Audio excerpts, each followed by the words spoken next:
20. Pangalan. Pangalan. Number 20. Number 20, ang maswerte ay pakibasa. babae. Ronaline Anyon Nuevo Wow. from Bio Ginubatan. Ronaline Anyo Nuevo. Saan si Miss Ronaline? Yeah, pakiklaim na po ang Oo. t-shirt dito sa unahan. Dito po ang t-shirt, Miss Ronaline. Aakyat pa ba, sir? O dyan na? Dito, dito ka. Akyat dito. Aakyat. Para may pang Facebook. Ano pong year? Third year po. Third year. Anong course? BS Agriculture po. Agriculture. Wow, Very. ganda. Bakit mo kinuhang agriculture? Sabi ni Papa? Sabi ni Papa? Hindi po, choice ko po. Choice mo. Oh, really? Pero meron ka ng may choice ka na rin, ay ba? Meron ka ng choice? May boyfriend? May napili ka na? Boyfriend. Meron po. Ha? Meron?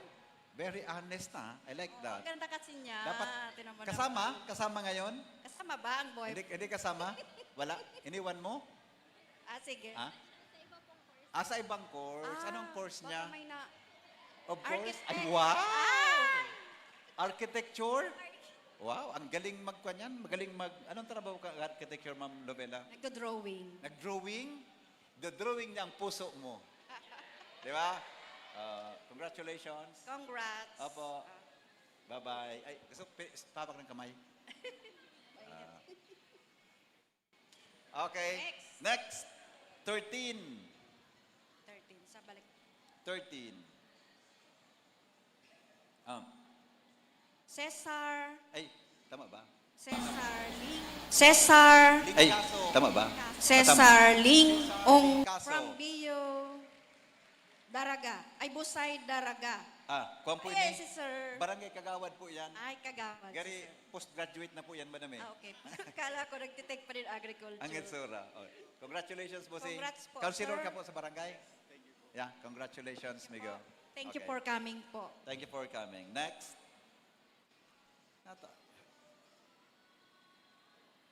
Aside from t-shirt, ano pa po ang ang Ano po? ipaparapol natin? T-shirt maya-maya? muna.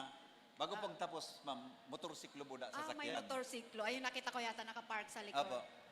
Kutse. So, wala pong aalis. Mamaya Oo. may irarapol na mga Kotse. kotse at Tapos, motorsiklo. pick up ang sunod. Pick up po. Pick up na. Ano pong number? 61. 61. 61. Ay, hanggang 58 lang kami. Ay, may ano.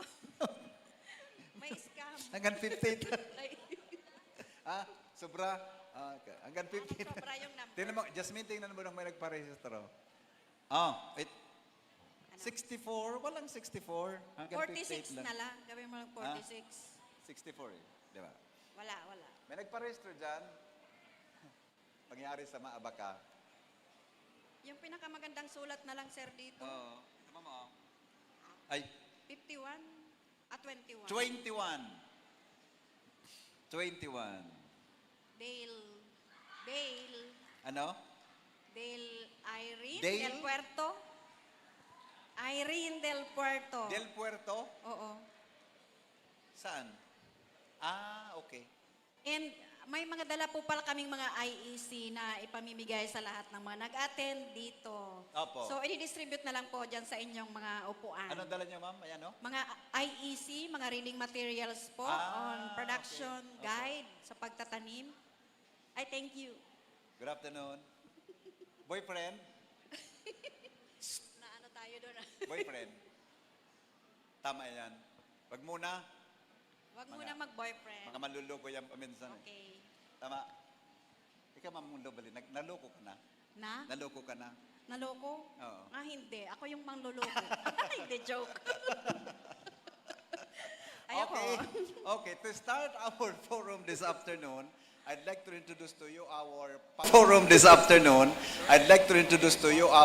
Public Information Officer of the Department of Agriculture. Siya po ang Chief kang DA Region 5 Agriculture and Fisheries Information Section. Mainit.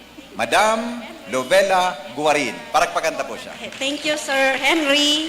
And sa lahat po ng nandito na nagpa-participate. Introduce the programs and projects activities of the Department of Agriculture Regional Field Office number 5. Alam niyo po ba lahat kung saan po ang office ng DA Region 5? Yes? Taas nga kung alam. Sa San Agustin, Pili, Camarines Sur. Yun po ang office na parang nag-iisa na nahiwalay sa Rawis. Karamihan kasi ng government agency nasa Rawis, Legazpi City. Ayan, ang ating next slide. Ang ating pong gwapong Regional Executive Director ay si Sir Rodel P. Tornilla. Siya din po ay graduate ng agriculture course and tapos din po ng masters and may plano pa yatang mag-doctor si Sir. Okay. And ang ating pong mga banner program, meron po tayong RICE program, High Value Development Program. Next po, next slide. And then, yung sa kahayupan, Livestock Development Program, and yung sa Maisan Corn Program, and meron din pong mga special projects. So sa RICE program, ito po yung mga binibigay ng Department of Agriculture. Hybrid palay seeds, inorganic fertilizer, mga fertilizer, biofertilizer, and also certified palay seeds. And of course, nagpapatraining din po tayo. Support to PAPES. Ang PAPES po pala, ang pilot ng PAPES sa Bicol ay ang Albay. And of course, itong sa RICE program, ang makaka-avail po ng mga hybrid palay seeds ay ang mga farmer na nagsasaka ng palay na re-registered sa RSBSA. So ano po yung RSBSA? Narinig na po ba ninyo yon? Registry System for Basic Sectors in Agriculture. Okay, next po. Sa livestock program naman po, namimigay tayo ng mga animals and also nagkakandak ng artificial insemination, distribution ng mga animals like sheep, mga baboy at manok, and seeds and forage production and distribution, and drugs and biologics. Magpunta lang po sa Department of Agriculture sa Livestock and Poultry Program and pwede pong makahingi ng mga drugs and biologics. And also, nakakandak din po tayo ng extension support or mga training sa ating mga agricultural extension worker na nasa municipal agricultural offices, sa mga LGUs, and also for meat inspectors and yung tinatawag natin na barangay biosecurity officers. Yung nagpe-prevent ng ASF. Alam niyo po ba yung ASF? Yung African Swine Fever na detrimental talaga sa ating hog industry. Of course, ang livestock program namimigay din po ng mga incubator with hatcher, and meron din pong mga special projects sa mga qualified na Farmers Cooperative and Association. Yung tinatawag natin na LEAD project. Okay, next po. Namimigay naman po ang DA. Sa corn program naman po, namimigay naman po ang DA ng yellow corn and white corn na mga pantanim, and inorganic fertilizer, soybean, pantanim ng soybean, and also fertilizer. And meron din pong corn and cassava cuttings and trainings on corn and cassava, and establishment of model farm for yellow corn and cassava. And of course, namimigay din po ng mga IEC materials, yung hawak-hawak po ninyo ngayon. And ang DA din po ay namimigay ng mga incentive sa ating mga agricultural extension workers. Next po. Next, ito naman pong High Value Crops Development Program.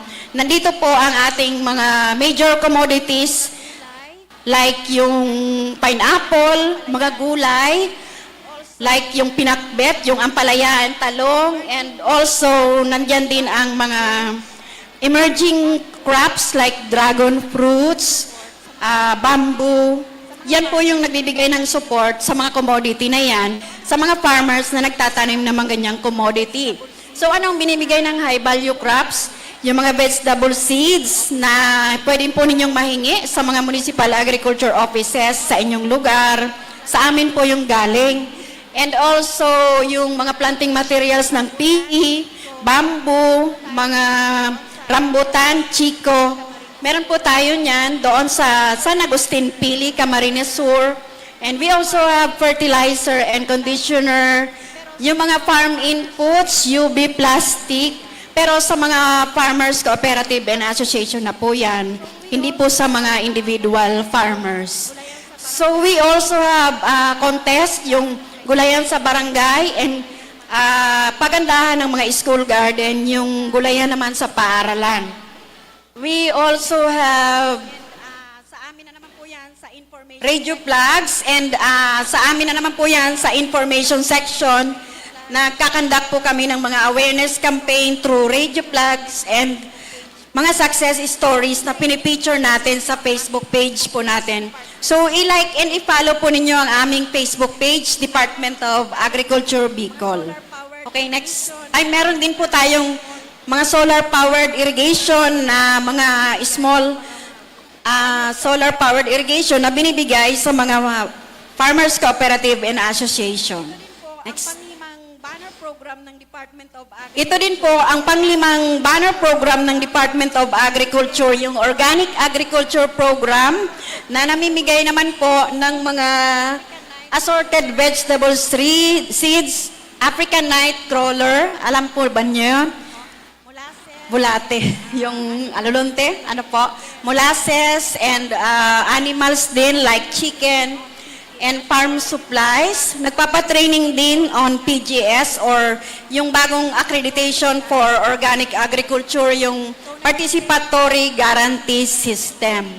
So nagbibigay din tayo ng coaching and mentoring and also nagbibigay din ng mga small farm equipment like multi-tilling machine with paddle wheel and ditcher. Ito po yung mga target natin for 2025.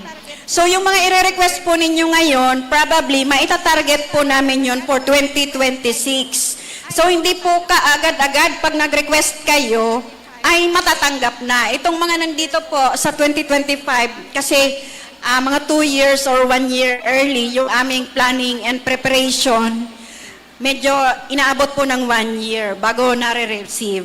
Okay? Thank you. Next po. Ito masyado. Ito yung bago natin program, yung National Urban and Peri-Urban Agriculture Program. Kasi iliit na talaga yung ating agricultural land, no? And kailangan natin kahit sa urban areas, kasi sa urban hindi naman lumiliit yung population, palaki ng palaki. So kailangan natin kahit sa urban and peri-urban areas ay may agricultural production. So ito yung ating binibigay, vegetable seeds, planting materials, fertilizer, meron din hydroponics and mushroom.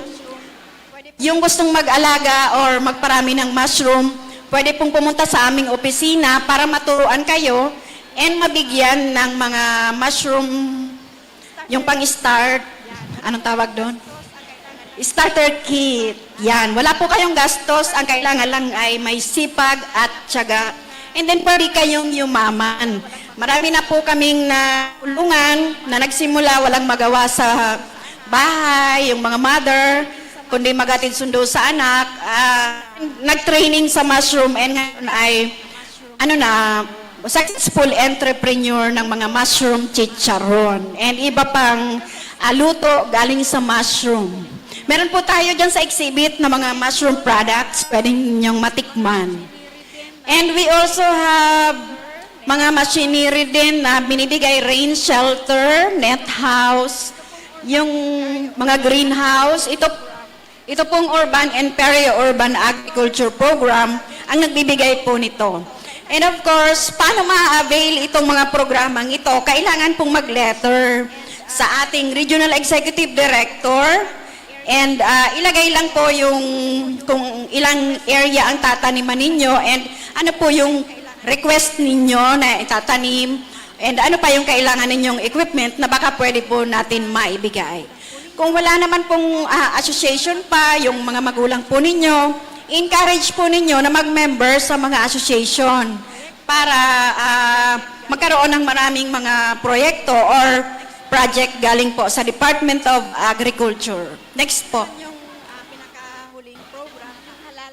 Ito naman yung pinakahuling program, yung Halal Food Industry Development Program para sa ating mga kapatid na Muslim. Kasi meron din sa Bicol mga Muslim. And ito yung mga program natin para sa kanila. Yan, sa lahat ng probinsya, meron po kaming tinatawag na research. Yan, sa lahat ng probinsya, meron po kaming tinatawag na Research Outreach Station. Ang Salbay ay nandito po sa Tabaco City, sa yung tinatawag na Albay Experiment Station. And sa Kamalig, Albay, katabi ng Apaw, ay meron naman tayong, ano nga yun? Albay Breeding Station, headed by Dr. Salvador Gabino. Yung sa AS po, sa Tabaco City, headed by Ronald Coprada. May mga specific. Lahat ng probinsya, meron po tayo, may mga specific commodity po sila, nakafocus sila. Like sa Sorsogon, nakafocus sa livestock program, sa dairy cattle, and sa Masbate ay nandun din ang ating Carabao Breeding Center, Sorsogon Dairy Production Technology, and Catanduanes Hilly Upland Development Station na specialized naman sa mga gulay-gulay din. And yung Camarines Norte Lowland Rainfed Research Station specializes in pineapple production.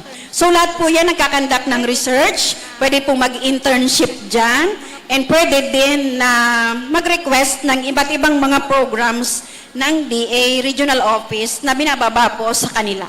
Yan po yung iba natin. Okay, next po. Market development. Yan po yung iba natin mga program, market development, yung regulatory support.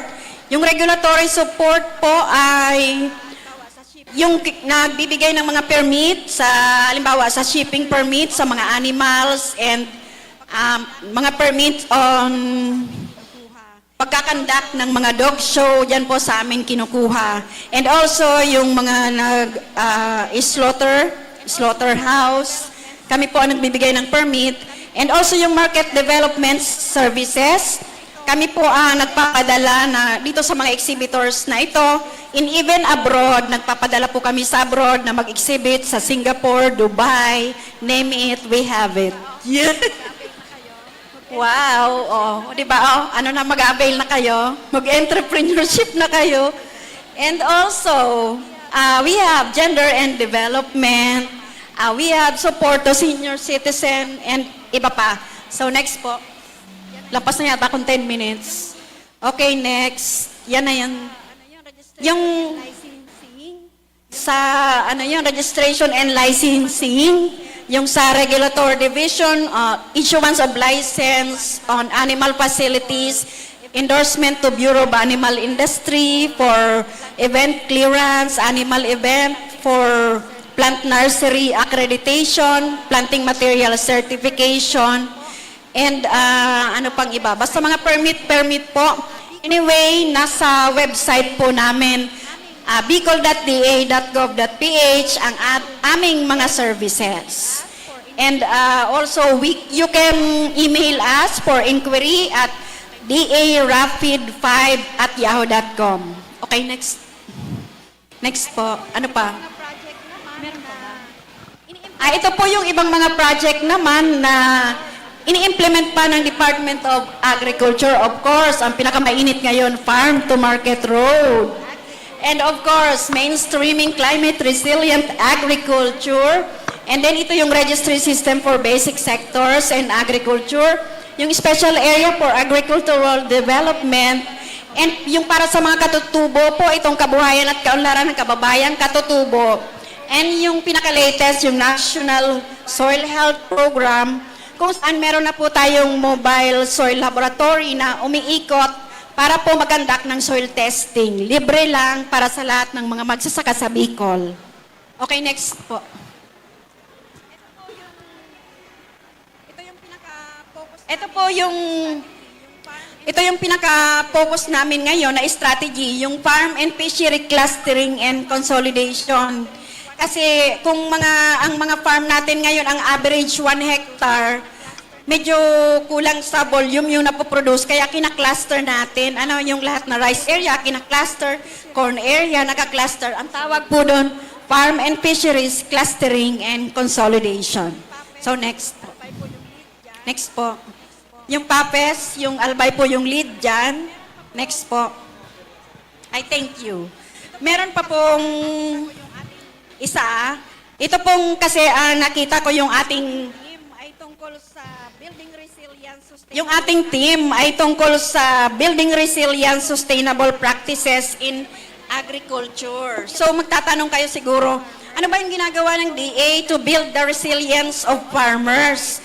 So the Department of Agriculture also provides comprehensive support to farmers through offering financial and credit assistance. Meron po tayong mga loans and ang nagpapatupad naman po dyan yung Agriculture and Credit Policy Council.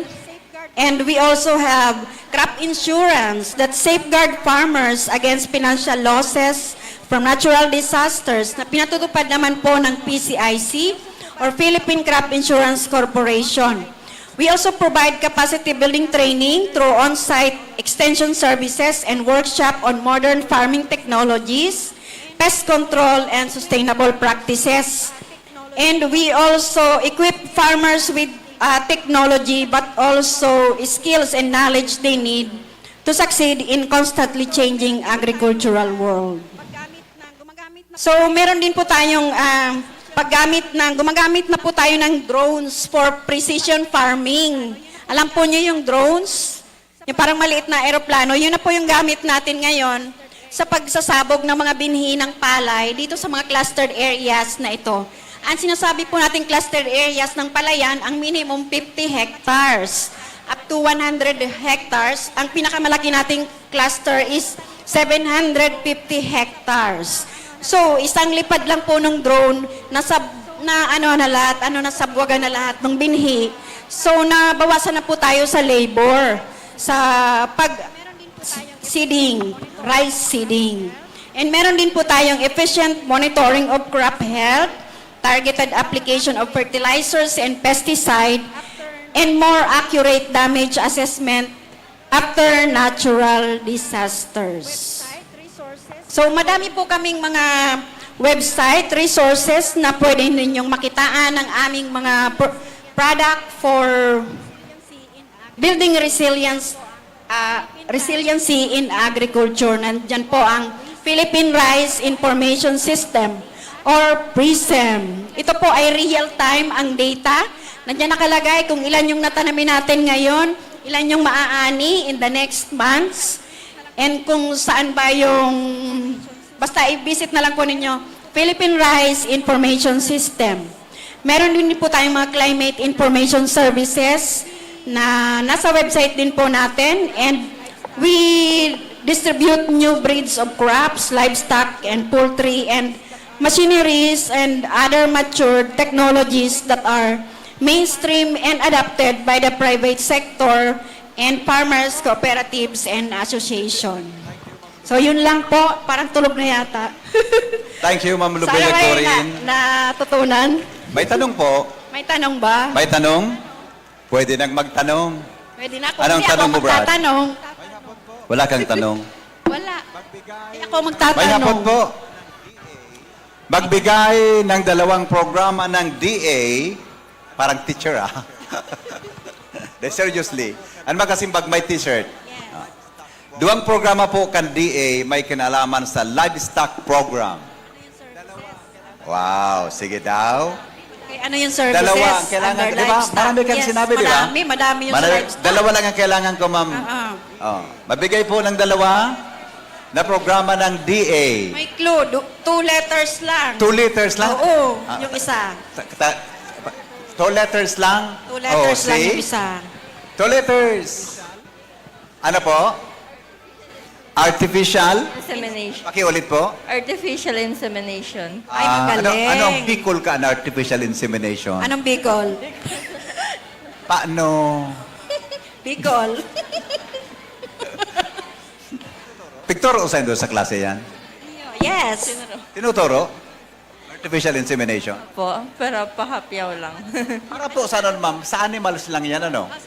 Animals, di ba? Artificial? Insemination. AI. AI. AI, okay. Yung di Sige. tunay na pagpapalahi. Oo, tama. Okay. Sige. Ano pa po? Another. Another one. Dapat may isa pa. Dun sa Dalawa dapat? Dalawa? Okay na yun, sir. Okay na? Parang yun lang yung natutunan niya eh. Sige, bigyan mo ng t-shirt, tabi. Bigyan na. Miss Jasmine. Bigyan mo ng jacket. Bigyan mo ng jacket. Yeah. Yung makakapag-isa-isa nung lahat na 5 program. Oh, wow. Sige. Okay. Now, ito pang tanong, Ma'am Lovella. Papa, ano pong ginagawa ng DA para mas sexy ang agriculture program at kaakit-akit sa lahat ng sektor, lalo na sa mga kabataan ngayon? Sexy na ngayon ang agriculture kasi hindi na uso yung yung maghapon na kayuko. Opo. Kasi gumagamit na tayo ng mga machines. Okay. And meron kasi tayong APMEC na namimigay ng mga makinarya from land prep, yung four-wheel drive tractor, hanggang sa post-harvest, and then yung combine harvester. So, hindi na mahirap, hindi na mano-mano yung ating pagtatanim. So, sexy ka na talaga. Opo. At hindi mawawala yung lipstick and cutics. Di ba? Kasi gumagamit ng machine. Yes. Pighapot ko po kay Anta. Ako po, ang ama ko, farmer. By the way, we are live over DCGB po. Nasa radyo kita ngunya, nasa Facebook Live. Nagdakuya ka ako na farmer. Kami natudan min na pag farmer ka, maarado ka. Yes. Mati ang kamot mo. Mati ang kuko. Mahilamon ka. Ang kuko mo mati. Oo. Ang bitis mo, may peklat yan pag tinamaan niyang kikwan dyan. Pero ngunyan po, paano Nakasakay na po, sir, sa May four-wheel Carabao- drive may tractor. Carabao kami kaya ito. And then drone na nga, ginagamit May drone, di ba? So ngayon, ibig sabihin, ang agriculture is adapting a technology. Yes. Kung anong kailangan na technology ngayon, nandoon na po tayo. Opo, Tama? nakaka-adapt po Oh. tayo. Pero hindi naman inaalis yung mga kalabaw kasi sa mga mountainous area kailangan pa Oo. rin, and yung mga hindi patag na lugar, rain-fed areas, kailangan Yeah. pa rin po ng mga kalabaw. Opo. Okay. Yung mga farmers na hindi member ng organisasyon. RSBSA. Yeah, okay. Paano po sila mas maging makakalapit po sa inyo sa DA for them to acquire knowledge or maging parte po ng programa para po mas lalong lumakas ang kanilang pagkakataon na mas, sabi nga, yumaman. Ma'am Lover. Opo. Go ahead. Matagal na po natin nakampanya itong pagparehistro sa RSBSA. And sana po ang pakiusap namin ay lahat po ng farmer, kahit yung half hectare lang yung iyong sinasaka, ay magpalista po sa RSBSA. Opo. Nasa mga municipal agriculture offices po ang form nito. This is a one-time registration. Sa buong buhay mo, isang beses ka lang magpa-register. Opo. Although we update this every year, we use geotagging para po kung nag-iba na yung sukat o nag-iba na yung ma-update Yeah. po yung ating registry system. Pero kahit naman po hindi naka-register sa RSBSA, meron naman din po kaming tulong na binibigay, like yung mga binhi po natin and yung mga vegetable seeds and Opo. also fertilizer, nabibigyan din po. Pero yung mga organic fertilizer, kasi yung mga inorganic fertilizer, talaga pong kailangan may RSBSA. Oo, I see. Di ba ma'am, ang uso ngayon ang AI, Artificial Intelligence? Yes. Yaw na po duman ang agriculture. Para taigwa kaya kung aram na sa Israel, gari, maski harayo ang agriculturist, namumonitor niya kung anong dapat na i-apply sa mga plants. Ano po ang programa ka ang DA? Opo, ang nagsimula po tayo dyan yung drones for rice. Opo. Parang artificial intelligence na po siya kasi nakaprogram na po yung rice seeding and application of fertilizer, and yung pesticide po targeted na doon sa area. Hindi na po yung farmer yung naghahawak mismo ng pesticide na hazardo sa health niya. Yun Ay. po yung simula ng ating AI. Opo. Totoo ba na ang mga farmers daw ngayon masyado nang matatanda? Hindi naman masyado. Oh. Pero sa farming kasi mahaba ang buhay. Kaya madami Totoo. pa rin na matatanda. Totoo. Kasi Totoo. lumalakas yung stamina nila. Opo. Kung araw-araw ka, maaga ka palang gumigising, pumupunta na sa bukid. Opo. Talaga pongtumatanda sila hanggang 100 plus years old. Yung Yeah. pinakamatanda po natin sa RSBSA, I think nasa Albay. Wow. 120 plus yata yun. Yeah. Mm-mm. O 100 plus. Oo. Oo. Kasi ano po, hindi sila nagkakasakit and malakas talaga yung katawan nila. May mga free, Pero sabi mo sir, kasi, yeah. marami na ngayon din na youth na into agriculture kasi meron kaming yung Young Farmers Challenge. Opo. Under the Department of Agriculture, yung AMAD din ang nagpapatupad niyan. And we are giving up to 300,000 na starting capital, business capital, and tinutulungan pa sila na mini-mentor pa sila para mapaganda yung kanilang business. And marami na pong mga business na successful na talaga ang ating mga youth. Oo. 18 to 30 years old. Wow. Maganda And yan po. nakaregister na din sila sa RSBSA. So, medyo bumaba na yung 47 na po yung average age base sa RSBSA namin, nationwide. Wow. Bumabata na ano? Yes, hindi na 57. 37. 47. 40. 47. 47. Medyo okay na yan. Di ba? Oo. Okay na. Ang concern kasi kung paano ma-encourage ng mga parents yung mga bata na kumuha ng agriculture. Although, ito mga estudyante to. Yes. Di ba? Pero, pag farmer ka, ang iba, huwag ka ngayang kukuha niyan kasi farmer na tayo. Di ba? Iba naman na kurso. Ay, mauubusan po tayo ng pagkain pag Yeah, wala ng yeah. farmer. Opo. So, yan ang concern ta. Oo. Anyway, habang naghahaloy, baka mas talong ma-develop po through DA and mga programa, ma'am. Opo. Di ba?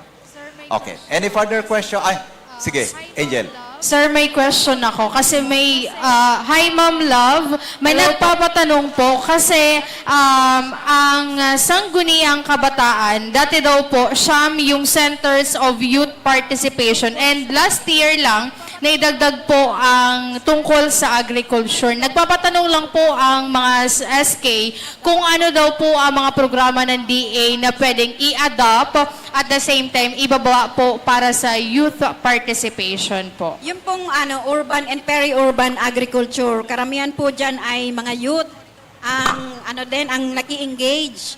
Kung mamomonitor po ninyo sa mga programa po natin, karamihan po dyan youth, yung nag-a-avail po ng mga, anong tawag doon, yung, anong tawag nga doon, yung may mga ganyan, greenhouse, yung mga lettuce, mga ganun po. Marami po tayong programa sa youth and lahat naman po niyang mga banner program pwedeng salihan ng youth as long as they are organized group, minimum of 20 members or pwede po silang SEC registered, DOLE registered or SEC registered as long as meron po silang organized group na mag-a-apply po sa DA for CSO accreditation. Pero tinutulungan naman po natin sila as long as nandyan yung drive nila na magkaroon sila ng negosyo and unified sila, meron silang vision and goals sa buhay nila. Nandyan lang po ang office namin. Marami po kaming pwedeng itulong sa mga ganyan pong mga youth natin. Thank you po, Ma'am Love. Thank you, ma'am. Pwede po, hindi ka natabi, ma'am Labsak. Di ka po sa ibo. May hapot po, digdi. Natada po ta ang mga organic products mas mahal kumpara sa pagagamitan kay mga synthetic fertilizer. Usually baga po, pag gusto mong healthy living, magamit ka kay mga organic. Natala po tagari, mas mahal yan kumpara po sa iba. Siyempre, Mayroong mamaya. Organic. Ay, Okay. mamaya. Good. Sige Mamaya. po. Sige, pero ikaw po, from point of view kang DA Regional Office, ano pang hiling mo, ma'am? Pero mapalibre ka, kala ko libre na Sige ako. po. Sa organic. Yeah. Siyempre, yung organic po, dumaan siya sa mabusising mga standards, no? May sinusunod. And maraming inaaral po yung ating mga organic agriculture and ina-apply na mga pagbabago, may mga investment na ginagawa. And yan po ay nasisiguro natin na talagang sa health natin, safe na safe. And konti pa lang po yung nag-organic, kaya medyo mahal po talaga. Oo, kasi siguro kung medyo dumami na yung nag-organic, marami na yung supply natin, pwede nang bumababa yung presyo. And also, mahal po ang pagpapacertify. Yung certification sa OCCP or sa NICERT, mahal po ang bayad niyan. Although ngayon meron tayong libre, yung PGS na tinatawag natin. And may dalawa na po tayo na accredited accreditation party from CamNorte and dito sa CamSur na gradually ay sana ay makapag-accredit na tayo na mas marami pang organic practitioners. Thank you, Ma'am Lovely. Palakpakan natin, Ma'am Lovely Guarin. Siya po ang spokesperson ng Department of Agriculture. Thank you so Yes, much sir. po for your information. Ayun. And nagugunta na po ang basunod na talk mo niya na pagkahapon. Yes. Kada tabayan mag-explicar sa mga listeners na ngunyan sa radyo. Yan ka na po. Susunod naman Yeah. po na mapapakinggan natin tungkol pa sa mga programa ng agrikultura sa probinsya naman po ng Albay ay present ni Assistant Provincial Agriculturist Mr. Daryl Jan Buenconsejo. Yan. Hali po Yay. sa region, pasiring kita sa probinsya. Papunta naman tayo sa province. Thank you so Take it much. away, Sir Daryl.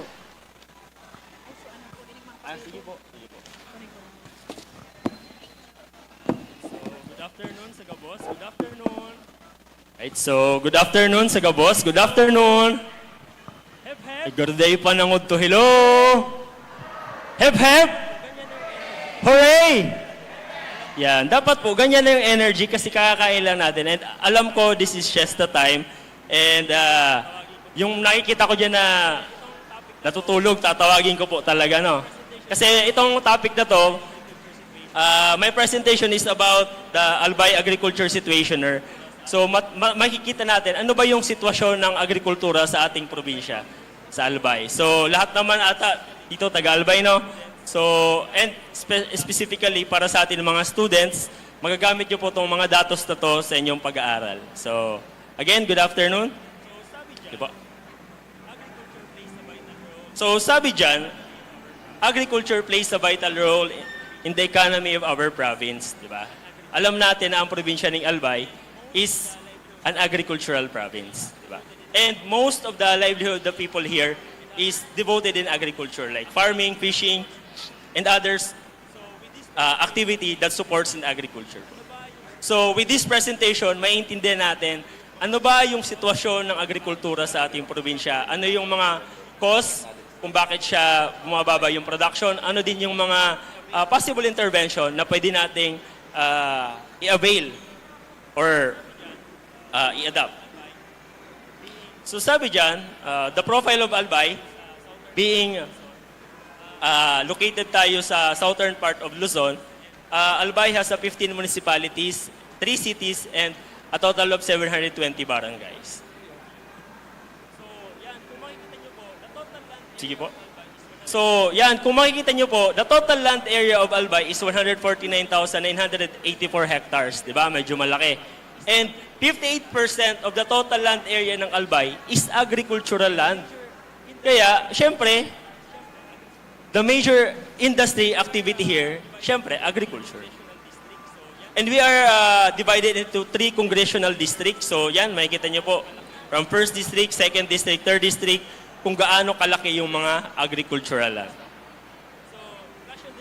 Sige. Next po. So, flash on the screen are the registered rice farmers based on the RSBSA. Bakit rice yung nauna? Kasi, bakit rice? Ang agriculture. Staple food. Yan, galing ni madam. Staple food yung rice. Nakakakain ba kayo ng walang rice? Oo, 1 meal, 2 meals. Pero after nan, hahanapin mo pa rin yung kanin, di ba? Sabi nga ni, okay lang dako lang maluto, ditang isira, basta dako lang maluto, di ba? Pero kung nagapa-sexy ka, nag-diet ka, less rice niya ako, half rice lang. Or, takulo na ko yan na iba-ibang rice, di ba? May shirataki rice, may iba-ibang diet rice na tiga kaunta. So flash on the screen, makikita po natin that the registered total Albay rice farmers, or total Albay farmers is 99,396.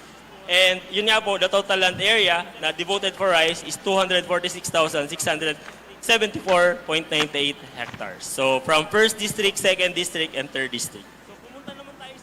Sige po. So pumunta naman tayo sa Katubigan. We have a registered fisher folks, a total of 28,733. And yung coastline po natin, nagkakahaba siya ng 246,674.98 hectares. So kung makikita nyo po dyan, ilan yung mga registered fisher folk sa ating probinsya.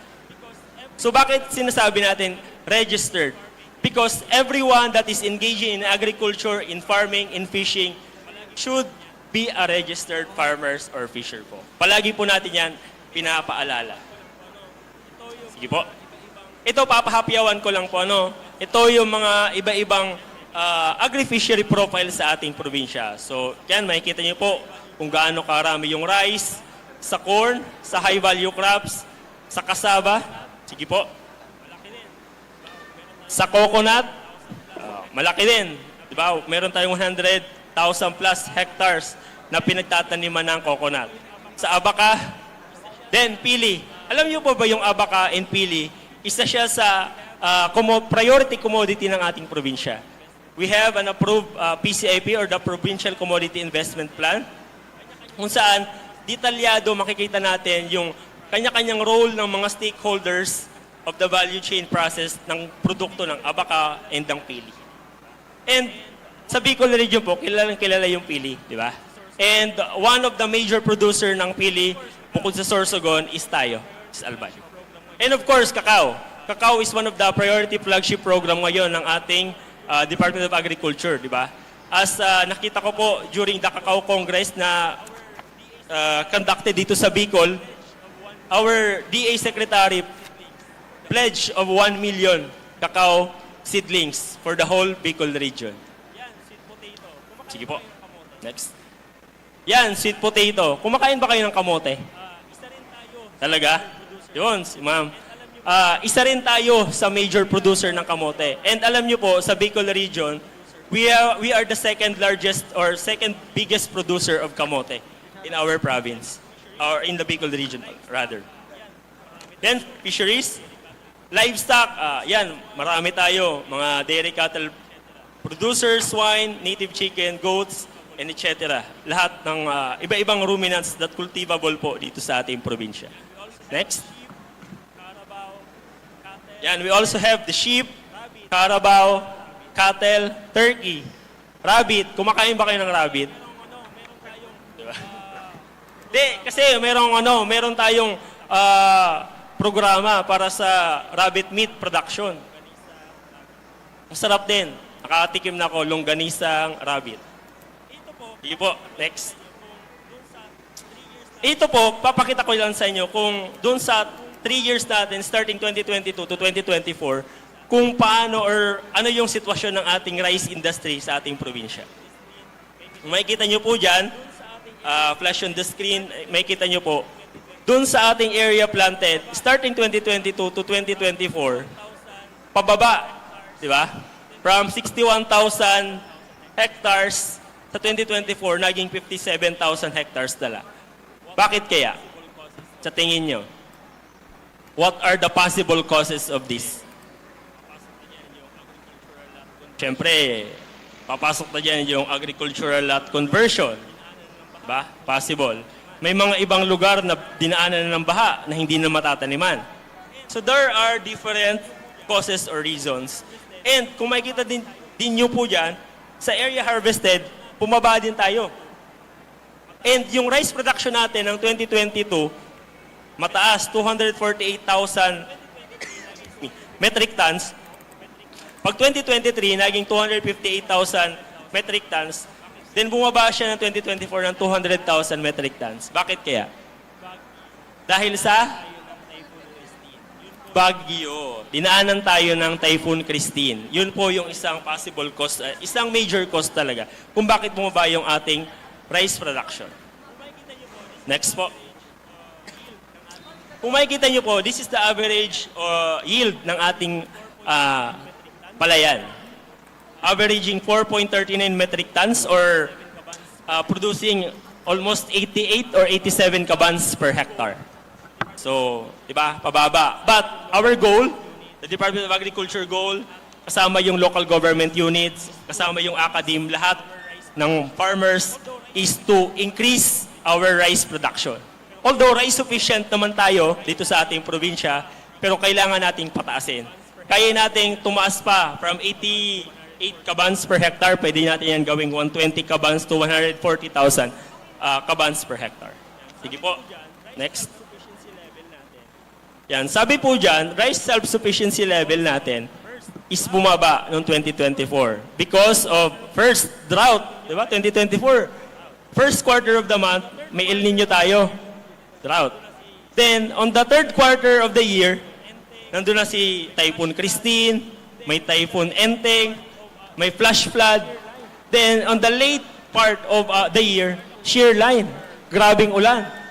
And these are the causes or mga calamities na dumaan sa atin na nag-affect para bumaba yung ating production. Ito naman sa mais. Sige po, next. Ito naman sa mais, corn, di ba? Kasi nakikita natin na kung konti yung production ng rice, mais yung alternative na pwede natin. And of course, bakit mais? Kasi meron na tayo dito, Albay is the beneficiary of the biggest corn silo na itinatayo po dyan sa Ginobatan. Kung makikita nyo po dyan, pababa din yung production natin ng mais. Bakit? Same. Because of the calamities na dumadaan sa ating probinsya, hindi natin maiiwasan na bumaba yung production ng ating mga agricultural commodities. Sige po, next. Sabi po dyan, sa corn, we have 3.99 metric tons, the average yield. Di ba, bumaba oh. Mataas na sana from 2022, then 2023, then 2024. So, kailangan meron tayong mga mitigation action plan para yung ating mga agricultural na pananim is, di ba, pwede natin i-adjust yung planting calendar. Kung alam natin na babagyuhin na yung ganyang buwan, di i-adjust po natin. That are yung mga pinag-uusapan namin with the Department of Agriculture kung pwede pong gawin dito sa ating probinsya. Sige po, next. Ito naman po yung sa ating high value crops or sa mga gulay po natin. Maganda yung ating production kasi tumaas. Medyo bumaba lang siya noong 2023 because of the dry spell and the Mount Mayon eruption. Pero yung 2024 po, tumaas yung ating high value crops production. Sige po, next. So these are the climate and disaster impact in our province. Because of our geographical location and na facing Pacific tayo, and of course the threat of our Mount Mayon, because of the frequent typhoons na dumadaan sa ating probinsya, the volcanic activities na hindi natin ma-predict kung kailan puputok si Mayon, these are the vulnerable calamities na na-experience natin dito sa ating probinsya. Sige po, next. And of course, yung climate change, southwest monsoons 2025 damage in Albay, makikita nyo po dyan, di ba? Yung grabing ulan na hindi natin ma-predict. Umaga, lakas ng ulan, tanghali, mainit, tapos late night or late hapon, uulan naman ng malakas. Di ba? So paiba-ibang klima sa ating lokalidad. Sige po, next. Pinapakita ko lang po sa inyo yung ano yung mga damage loss sa sektor ng agriculture para po maintindihan natin kung bakit tumataas o bumababa yung ating agriculture production. Ito po yung Typhoon Opong. Fresh pa lang. Medyo marami din yung na-damage po sa atin. Sige po, next. So these are the current agricultural challenges na nakita namin based on the profiling, assessment that we've done. First, aging farmer population. Diba? Alam natin yan, sinasabi niya kanila ni Ma'am Love, na kaya humahaba yung buhay ng ating mga farmers, kaya mga matatanda na yung ating mga farmers, kasi nga, healthy sila, mahaba yung kanilang mga buhay because of their activities. But this is also a call, the youth. Sa lahat po ng, like sa inyo, masaya po kami na nag-take kayo ng agricultural courses. Kasi kayo po yung ating magiging katuwang sa susunod na generation. And this is also a call para sa ating mga may sakahan na kung bakit ipinagbibili yung kanilang mga lupa kasi wala nang gustong magsaka. Kasi iniisip nila, walang pera sa agrikultura. Alam niyo po ba na during the meeting with the DepEd, with the CHED, sinasabi namin na dapat yung mga textbooks natin na binibigay sa mga students, sa mga pinapublish natin, dapat yung itsura ng farmers, bukod sa gwapo, maganda yung damit. Diba? Lumaki tayo sa textbook natin. Pag sinabing farmers, naka-pantalon, punit, yung damit. Diba? Parang pinapakita talaga na pag farmer ka, poor ka. Iba yung perspective sa ibang bansa. Pag farmer ka, mayaman ka. Meron kang 3-4 na sasakyan. Pag mangingisda ka dun, meron kang 2-3 yate. Diba? Kailangan nating baguhin yung perspective para yung mga next generation ma-in love sa farming. And COVID-19 or the pandemic is a twist kung bakit dumami yung mga nag-i-enroll ng agriculture. Dati, konti lang, no? Kayo, Sir Jason, ilan lang kayo noon na nagkaklase ka? Madami din kayo? Agriculture? Kami, nung nag-fisheries ako, 100 kami nag-enroll ng first year. Nag-graduate kami, 48 na lang. So, ngayon, medyo madami. Mag-graduate, mga 3 blocks, di ba? Pangalawa, market access and price volatility. Di ba? Kung makikita nyo ngayon, ang baba ng presyo ng palay. Magkano? Sa iba, 8 pesos. Sa iba, 10 pesos. Bakit nangyayari to? But because of our AMADs, nandiyan yung AMAD, yung AMAS, they are our market link from the Department of Agriculture. Palakpakan po natin sila. Kaya may mga display po tayo dyan, may mga exhibitors po tayo dyan because we are linking them para sa ating mga consumer. Pangatlo, poor post-harvest facilities. Diba? Di naman natin nila lahat.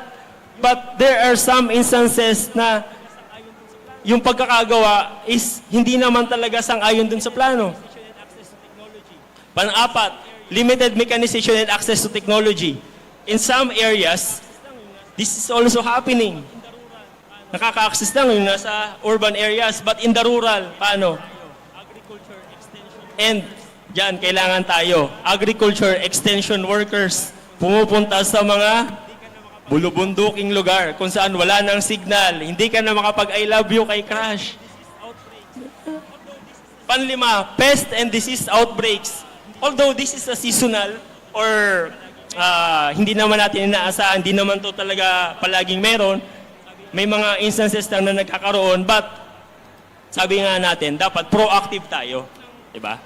Kung wala pa, kailangan natin, huwag nang hayaan na dumapo pa. Sige po, next. So, with these current agricultural challenges, can we say that we have food security? Kayo po, tatanungin ko. Merong yes, merong no? Kung ano man yung perspective po ninyo, tama po yan. Wala po ako sasabihin mali or tama. Kasi, nasa inyong paningin po yan. Kung nakikita nyo pong wala, okay. Kung nakikita po natin meron, okay. Kasi depende po yan kung paano tayo mag-isip. Depende po tayo kung paano tayo mag-anticipate ng mga senaryo sa ating buhay. Sige po, next. So ano nga ba yung food security? Bibilisan ko na, no? Masabi nating food security pag may sapat na pagkain para pakainin ang buong populasyon at may sapat na nutrisyon sa abot kayang presyo upang matugunan ang pangangailangang pandyeta. Diba? Para hindi naman sinasabi na abundant yung pagkain. Ano bang klase yung pagkain kinakain mo? Diba? Baka araw-araw processed food ka. Diba? So, malaking scope po yung tinatawag nating food security. Sabi dyan, a family that is food secure when its member does not live in hunger or fear of hunger. Sige po, next. officer. Sige. Sige. So ito po, mga key facts lang po. Sige po, papasudaan ko na lang. Next. So, ang tanong, kailan daw po natin masasabi na may seguridad tayo sa pagkain? Sige po, next. Kapag mayroon bang available na pagkain? Tama, di ba? Saan? Saan available yung pagkain? Sa pagkainan natin, sa ref, di ba? Saan pa? Sa bag. May balon niya ako. Kailan available ang pagkain? Every day ba? Every other day ba? Every hour ka ba kumakain? Ilan beses ka ba kumakain sa isang araw? 7, 5, 4, yung iba 3, yung iba 2. Papasexy nga ako, sir. Para kanino available ang pagkain? Diba? Para lang ba sa mga mayayaman? Para lang ba sa kayang bumili? Para kanino? Yan yung mga tanong. And, anong klaseng pagkain? Diba? O, anong klaseng pagkain yung kinakain natin? Mga students, huwag kayong magsinungaling. Galing din ako sa pagiging estudyante. Diba? Everyday ngaya siomay. Sige po, next. So, yung food security po natin na sinasabi, mayroon siyang 4 na dimension na iniikutan. First, availability or pagkakaroon ng supply ng pagkain. Pangalawa, accessibility. Ano ba yung klaseng pagkain? Abot kaya ba ang presyo nito? Abot kaya ba yung kalidad? Then, pangatlo, masustansya ba ito? Paano natin siya ini-utilize? Diba? Then, pang-apat, may supply na laging maasahan. Palagi ba tayong makakabili ng kamote? Everyday ba sa market meron? Everyday ba tayo may supply ng 25 pesos na bigas? So yan yung mga pinag-uusapan po dito sa sinasabi nating food security. Sige po. So bakit siya mahalagang pag-usapan? Sige. And sa food security, kapatid po nito yung sinasabi nating nutritional standard or nutritional security. So malnutrition, kakulangan sa timbang, underweight, pagkabansot, stunting. Normal na po talaga sa Pinoy na medyo mabababa po tayo because native ang ating lahi. Pero hindi naman yung 18 years old ka na, hindi ka pa lumalaki. Pagkapayat, wasting, di ba? Makusugo naman nga ako, sir, magkaon. Nakaapat nga na akong luwag na maluto, pero di nga ako nagtataba. Di ba? Maybe something is different sa health. Baka makaskas ang metabolism mo, di ba? Sobrang timbang. Para ngaya, sir, tulong kutsara ang tigakaon ko, pero ngaya, grabe ngaya ako magdakula. Di ba? So, maybe something with our genes. Sige po. Sabi ko po, Digde, sa survey, 91% of 10 years old in the Philippines are not proficient in reading because of malnutrition, because of food security, because of poverty and hunger. So, di ba, less than 1 out of 10 Filipino cannot understand what they are reading. So, this is also alarming. Kasi, paano yung mga next generation kung yung iba marunong lang bumasa pero hindi naiintindihan? Di ba? Sige po. Next. Yan. Kung makikita nyo po dyan, Philippine education is in crisis. Kasi kapatid niya, kumbaga, isa sa matutumbok ng food security, isa sa matutumbok ng malnutrition, is yung education. Di ba? After mo sa bahay, saan ka pupunta kung estudyante ka? Ba sa paaralan? Kaya sinasabi natin yung ating mga guro ay second parent. So nandyan, second lowest in creative thinking. Because pumapasok, gutom, walang kinain, di ba? Kung makikita nyo sa balita, di ba, sa mga media natin, di ba, nababalita to na may mga nagba-viral nga minsan na yung kaklase binibigyan ng pagkain kasi walang baon. Mapapalad po kayo kasi meron kayo. Tinawang ka man ni mama yung 500 allowance, nagdadabog pa. Kulang ayayin ni mama, masini kami at yan. Di ba? So sabi tangan we are blessed of what we have. Pangalagaan po natin yan. Sige po, next. So, next po. So, ito po, datos sa ating probinsya. Kung makikita nyo dyan, medyo maganda po yung ating malnutrition campaign sa Albay. From 2022 to 2025, ayan o, bumaba po yung ating datos sa obesity, wasting, stunting, and underweight. And alam nyo po ba, the province of Albay is second time awardee sa Green Banner Seal Award or sa pag-i-implement ng good nutritional plan in our province. So palakpakan po natin ang ating probinsya. Sige po, next. Yan o, kung makikita nyo po, na-achieve natin. Maganda yung ating nutritional campaign. Sige po, next.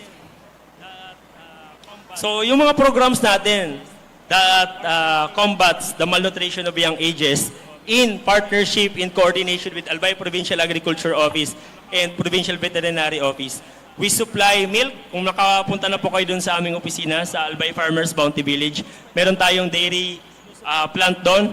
Yung produced na gatas po doon, sinusupply po ng abo sa mga selected schools ng DepEd for the Nutriban distribution. And yun nga, in-implement natin yung gulayan sa barangay at sa paaralan through the establishment of vegetable communal garden. And through the PHO, we have monitoring of these activities po. Sige po, next. So these are also the external factors. Hindi ko na iisa-isahin, na-discuss ko na yan. So, ito po yung aming mga agriculture programs that will address our food security in our province. First, the Go Green, Grow Green Albay program or the G4AP Kumhapag. Ngayon po, nasa pangatlong taon na po tayo. And the objective of this is to encourage all barangays to establish a vegetable communal garden in our province for food production and of course, to maintain clean and green sa ating kapalibutan. Then, production of input support sa rice, high-value crops, and corn, and coordination and partnership with the Department of Agriculture in the provision of agricultural inputs. And of course, the APAW Center, the Albay Farmers Bounty Village, we have different support facility that will support our farmers and fisher folk. And of course, meron po tayo itong farm school that offers different courses po para sa ating mga interesadong mag-aral. We have Organic Agriculture NC2, Rice Machinery Operation NC2, and of course, Agriculture or Farmer Machinery Servicing NC3, and FFS or the Farmer Field School. Sige po, next. Also, we have a program para po doon sa ating mga saltwater affected rice area in partnership with the PhilRice Bicol, the different LGUs po na naabot or pinapasok ng tubig alat yung kanilang mga sakahan. Also, we have corn derby para sa ating mga magmamais, field day para sa ating mga ice breed farmers. Sige po, next. AMIA program in Tiwi and Piuduran para po sa Climate Resilience Initiative. This is also a livelihood program para po dun sa ating mga farmers. Also, we're implementing the National Organic Agriculture Program. Alam nyo po, Albay is also the winner of the Organic Agriculture Program implementer, best implementer sa national po, way back 2018. So we received 3 million pesos of award for that po. Then FITS, or the Farmers Information Technology Services Center, meron po tayo nito sa APAW para po sa ating mga farmers and fisher folk. We can help you po para po maka-access ng mga iba-ibang programa sa Department of Agriculture. Sige po. Also, for our youth and innovation in agriculture, nandyan po yung Young Farmers Challenge. Yan, may mga produkto po ng YFC doon. And mamaya, magdi-discuss po si Engineer Daphne para sa mga young farmers opportunities po. And also, the Albay Young Farmers Program. Kanina nakita ko si Sir Josh. This is also CSO partners po to encourage our youth to love farming or agriculture. And of course, the 4-H po. Sinong member ng 4-H? Isa lang. Yung iba po, encourage nyo ma'am, mag-join ng 4-H. Sige po, next. So, tatlong slide na lang po to. Papakita ko lang sa inyo what are the upcoming plans and programs of the provincial government of Albay under the Governor Rosal administration. The provision of fertilizer assistance to our rice farmer, we already allocated 40 million pesos para po dito. The Palay marketing assistance for local legislators of the Palgu para at least matulungan natin yung ating mga palay farmers na madagdagan yung kanilang kita. And nakadiwa ng Pangulo initiative program para po sa ating mga Albayano communities. Establishment of our provincial freshwater hatchery, magkakaroon na po tayo nito doon sa Albay Farmers Bounty Village para po sa ating mga aquaculture enthusiasts. Then also establishment of cold storage at Pantaw Port para po sa ating suporta or agriculture food consolidation ng mga produkto sa ating probinsya. And of course, the agriculture fishery facility po, post-service facility po doon sa office natin sa Cagmanaba, OWAS, Albay. And aquatourism development plan sa Sula, Bakakay. We have different plans and programs po para mas mapataas yung economic level po ng ating potential for tourism industry sa Sula. And establishment of rice processing system or RPS2 dun po sa Ligao. Actually, constructed na po to. Nag-install na lang tayo ng mga ibang equipments in partnership with the PhilMec po. So, yun lang po. Maraming salamat and Diyos mabalos po sa Indogabus.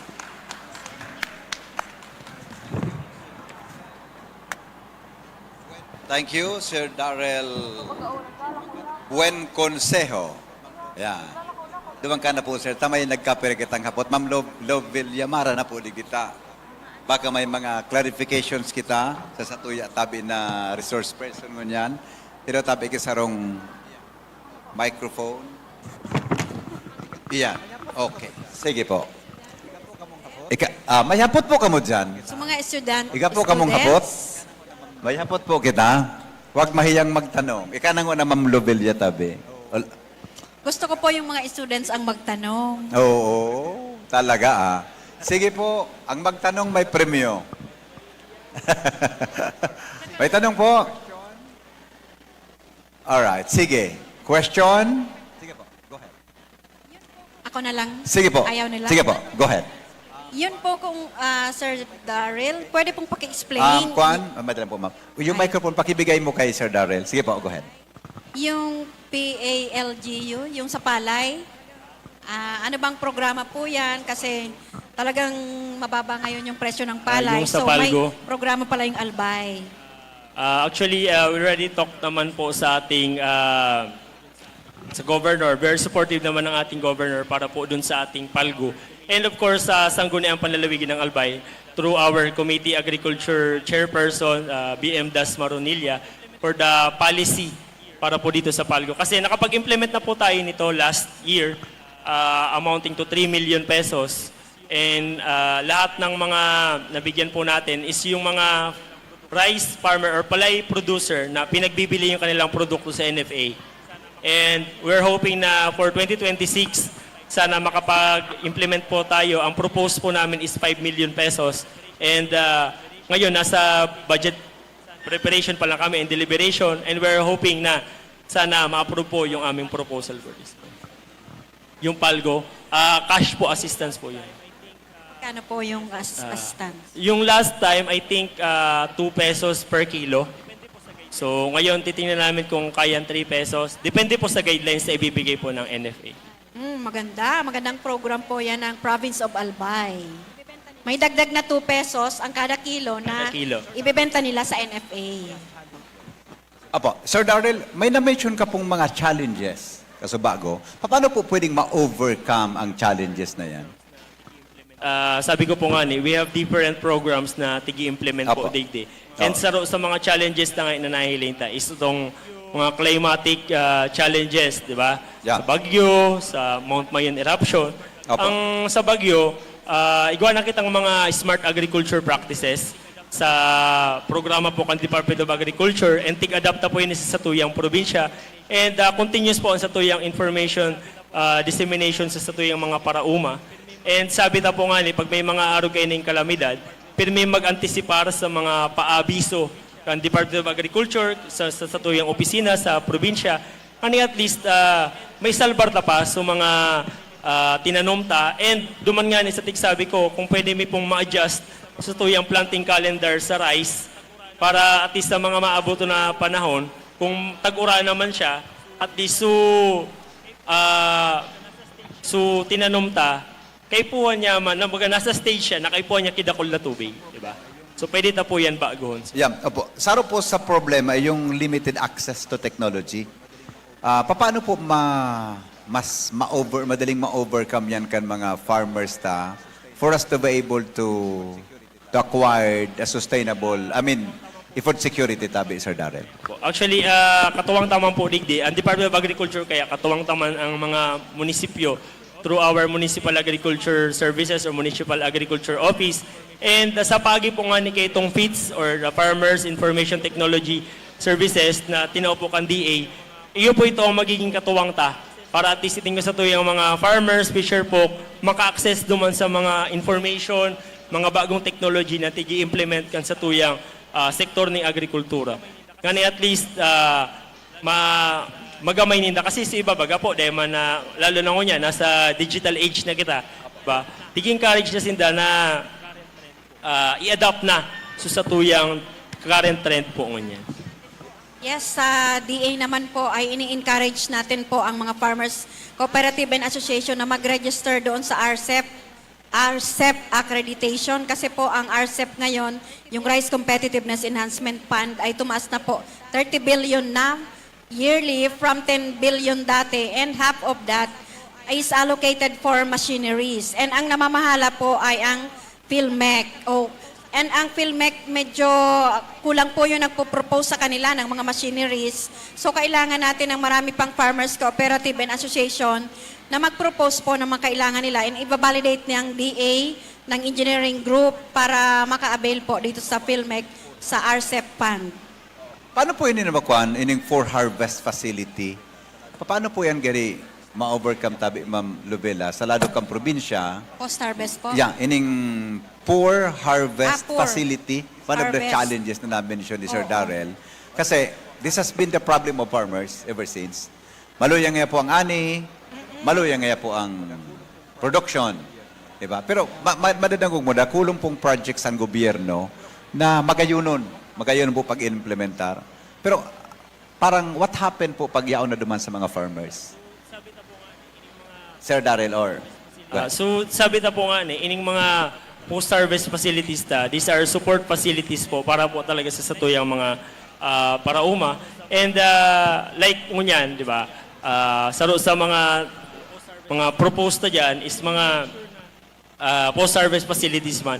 And we make sure na ini po talaga, ini sa mga kaipuhan ninda na makaka-access ninda anytime or in terms of they need kung kasuarin ninda ini kaipuhan, makaka-access po sinda sa tuya po mga tigi-implement na mga facilities po. Like po sa Apaw, may mga facilities kami duman na ngunyan, tiga-dry run mi na for next year, gabos na facilities may na construct duman. Ang gusto pong mangyari kan sa tuyang gobernador is magdalagan po ito. Diba? Ngani at least magamit na po. Marami na din po kaming nabigyan ng mga rice processing center, mga worth 16 million po yan, 30 million. Ngayon, mas malaki na 70 million na yung mga rice processing system na binibigay ng PhilMec. Kompleto po yan sa mga yung pagtuyuan, mga dryer, milling facilities, and binibigay po sa mga qualified farmers cooperative and association. So kung meron na pong mga organized group, lumapit lang po sa DA and sigurado po na matutulungan po sila. Yes. Thank you so much, Sir Darrell. Paragpaganta po ang satuyang Assistant Provincial Agriculturist. And bago po sa tuyang, may katabi kita kitoken kay Sir Darrell, Ma'am Ruvela. Sandali lang.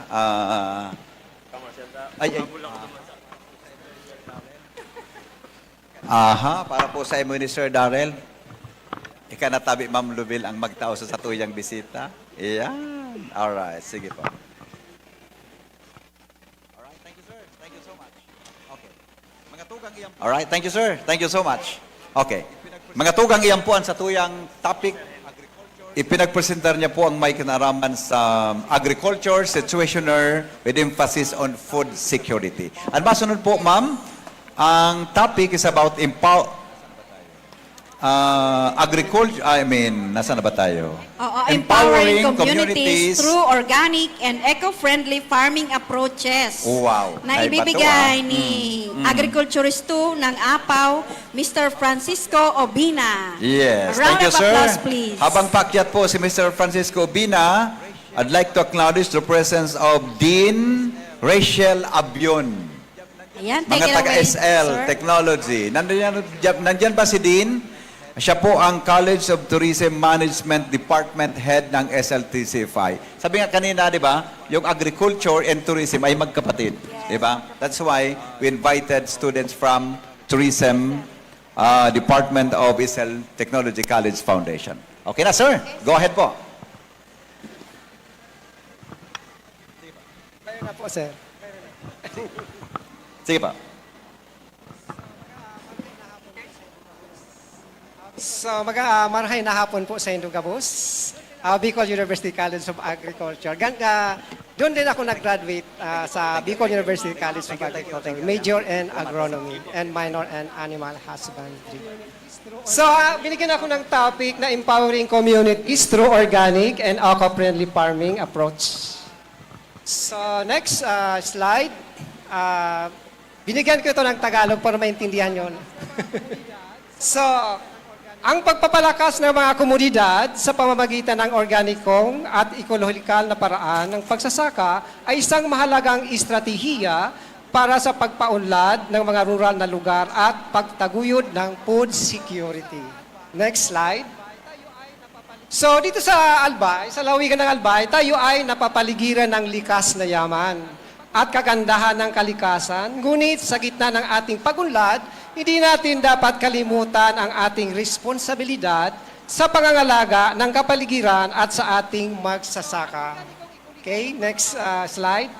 So, ang organikong ekulikal na paraan na pagsasaka ay hindi lamang isang paraan na pagtatanim, kundi isang pamaraan ng pamumuhay na nagbibigay diin sa pangangalaga sa kalikasan at sa ating magsasaka. Okay? Next slide. So sa pamagitan ng pagpapalakas ng komunidad sa organikong pagsasaka, tayo ay makagawa ng mga sumusunod. So ito, mas malusog na pagkain para sa ating mga pamilya at komunidad. Pangalawa, dagdag na kita para sa ating magsasaka. Pangatlo, pangangalaga sa kapaligiran para sa ating mga susunod na henerasyon. Next slide. So, ito ang mga benepisyo ng organikong pagsasaka. Mas malusog na pagkain. Bakit sinasagamitan ng chemical? Kain. Dahil hindi natin ginagamitan ng chemical. Okay? Organic production. Okay po. So, ang organikong pagsasaka ay nagbubunga ng mas malusog na pagkain na may mataas na nutritional value. Okay? Once na nag-produce ka ng vegetable sa iyong bakuran, at the same time, ilang oras na nakakakain ka na fresh at saka you can assure na free from chemicals at marami siyang vitamins and minerals. Okay? Next. So, pagpapalakas ng ekonomiya, ang organikong pagsasaka ay maaring magbigay ng dagdag na kita sa mga magsasaka at magpapalakas sa lokal na ekonomiya. Halimbawa, hindi tayo aangkat ng mga vegetables sa Baguio. Dito na sa Albay, hindi lalabas yung pera. Dito lang yung pera na umiikot. Kasi ang mga farmers nagpo-produce na ng mga pagkain para sa Albay. Okay? So, ang pangalaga sa kapaligiran, ang organikong pagsasaka ay nagbibigay ng pangalaga sa lupa at hangin at nagpapalakas ng biodiversity. So, sa conventional farming, ang inalagaan lang yung vegetable. Pero sa organic farming, ang inaalagaan ng farmer ang lupa at ang halaman. So mas maganda sa organic farming kasi sa sa conventional farming, walang pakialam ang farmer na kung anong itatanim niya, anong mga chemical na inilagay niya sa lupa. Ang pinaka-main objective niya para makapag-produce ng maraming pagkain na hindi niya inaalagan yung lupa. In one crop only. So sa organic farming, mas maraming vegetable ang pinoproduce, pero ginagamitan niya ng organic fertilizer. Ganon din sa good agricultural practice. Okay, next. Next po. Mga paraan ng organikong pagsasaka, crop rotation. So sa crop rotation, napapangalagaan natin ng lupa na maging mataba. Okay? So sa pagtatanim ng iba-ibang uri ng halaman sa isang lugar upang mapanatili ang fertility ng soil. So meron tayo mga, liba, nagtanim ka ng eggplant. Tapos next, yung mga leguminous plant para tumaba ang ating lupa. Para sa next plantation, magiging mataba yung lupa. Hindi nakukonsumo yung ibang mga nutrient na nandoon sa lupa. Okay? Composting. So ang paggawa ng compost mula sa mga organikong basura upang magamit bilang natural na abono. Sa Provincial Agriculture Office, nag-o-officer po ng in-situ, Organic Production in-situ. Mayroong for competency, yung produce organic vegetable, produce organic concoction, produce organic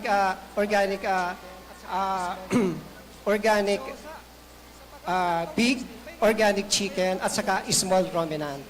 So sa paggawa ng composting, mayroon kaming inopresyon ng ANC, African Night Crawler.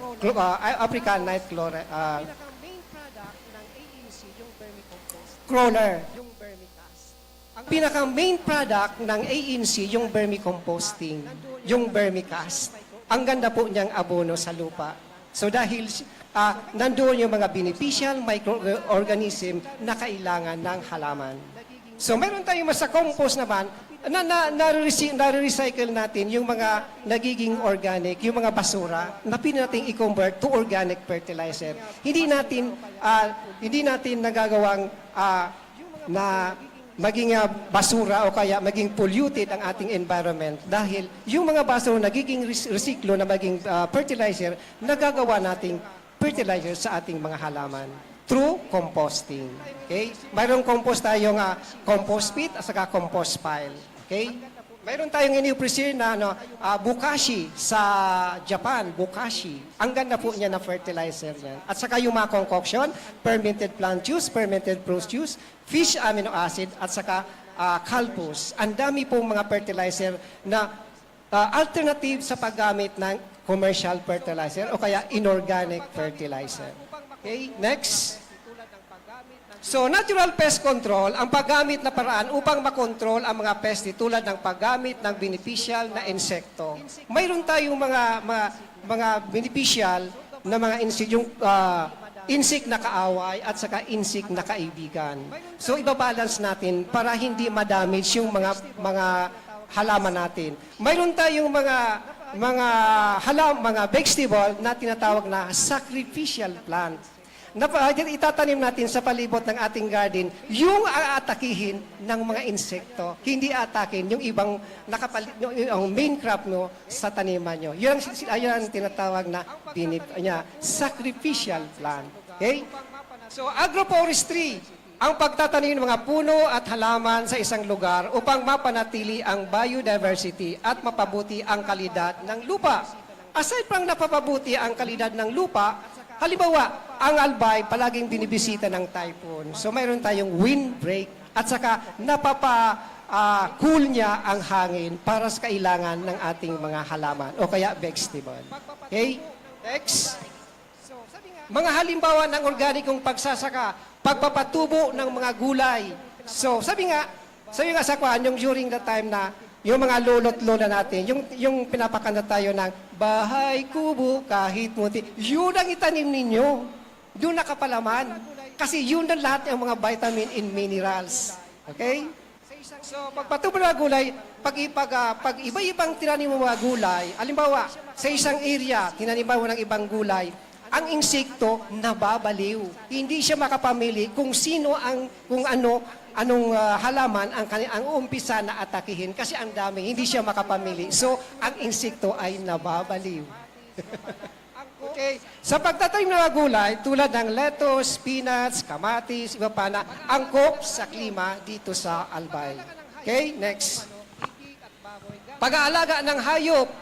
So, ang pag-aalaga ng hayop tulad ng manok, itik at baboy gamit ang organikong paraan. Sa Albay Veterinary Office, nakakandak ng organic chicken, organic small ruminant. So, hindi tayo nagdidepende sa mga commercial feeds. Mayroon tayong pinag-offer na mga alternative na mga feeds na pwedeng ipakain natin sa mga manok at sa baboy natin at sa fish. Marami. So, nandyan lang sa likod bahay natin na pwedeng ikandak namin kayo ng mga training. Okay? So, paggawa ng compost, sa paggawa ng compost mula sa mga organikong basura upang magamit bilang natural na abono. Next. So, mga paraan sa pagpapalakas ng komunidad, pagsasanay at sa pagtuturo. Bilang resource speaker ng 555, technology on cassava production, technology on malunggay production, technology on OB production, technology on arrowroot, technology on gabi. So maganda po itong alternative sa mga magsasaka para magkaroon sila ng income generating project po. Aside from ang Provincial Agriculture Office, nakakandak ng mga training sa vegetable production, modern vegetable production, organic vegetable production. So sumulat lang at marami kaming i-appreciate ng mga training and seminar po. Sa pagbibigay ng pagsanay at pagtuturo sa magsasaka at komunidad tungkol sa organikong pagsasaka. So nagkakandak din akong training sa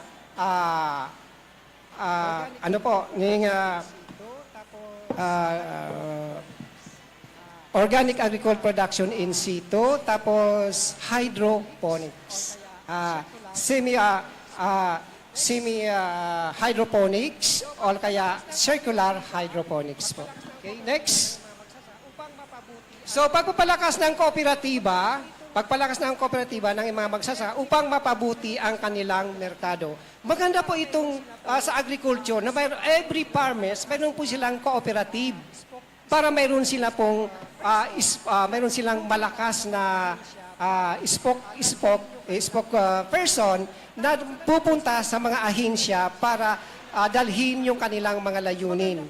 Tapos, alam niyo sa Japan, nung nandun ako sa Japan, nag-train ako ng 11 months sa Japan, maganda po ang kooperatiba sa Japan.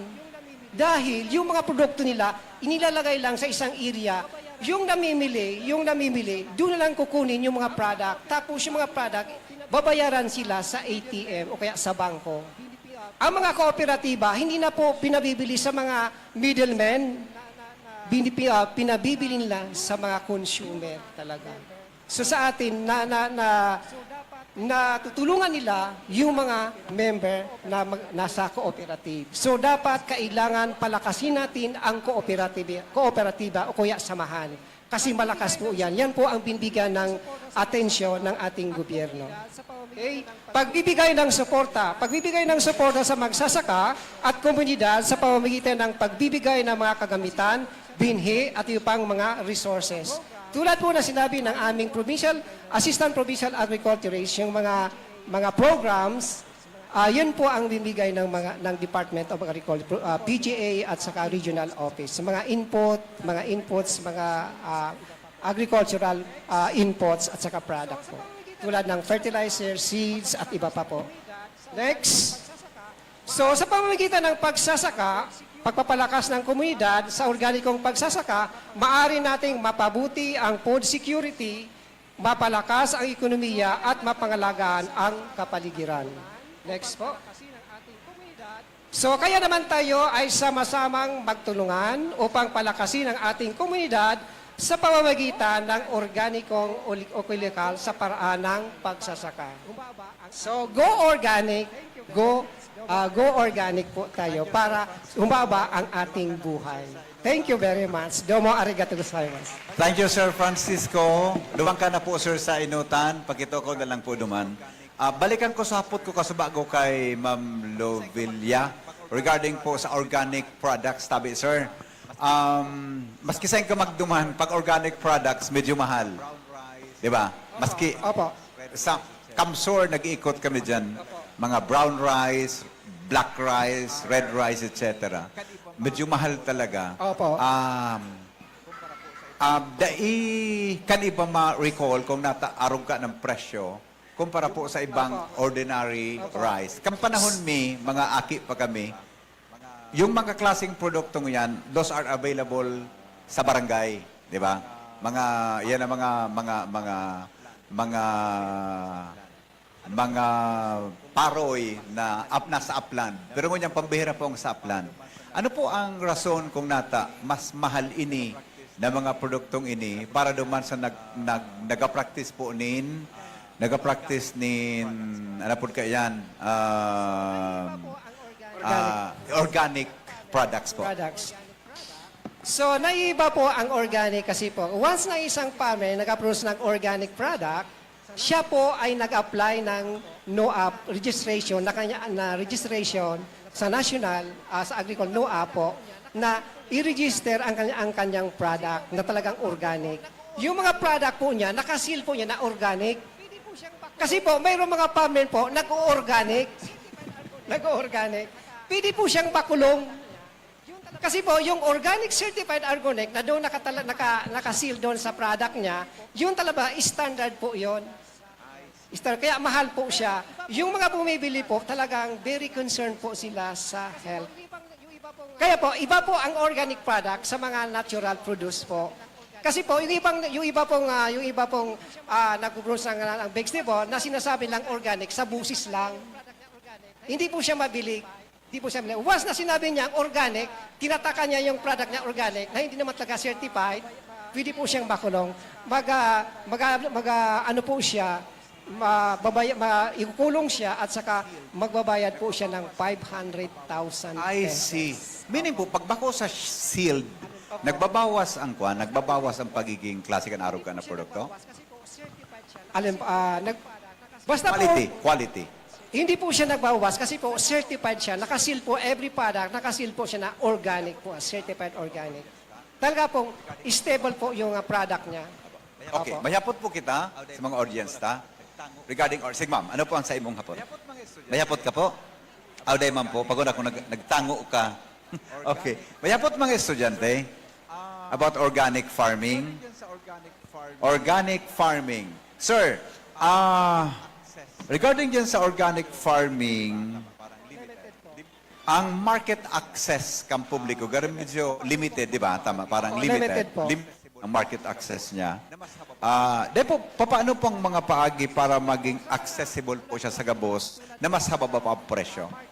So, accessible po sa mga tulad po sa mga market sites, may mga tindahan po na doon po dinadala yung mga product na organic po. Bawat munisipyo po mayroon silang mga activities kaya program na doon ilalagay yung mga organic product nila. So accessible po sa lahat ng mga consumer na bibili ng mga product po nila.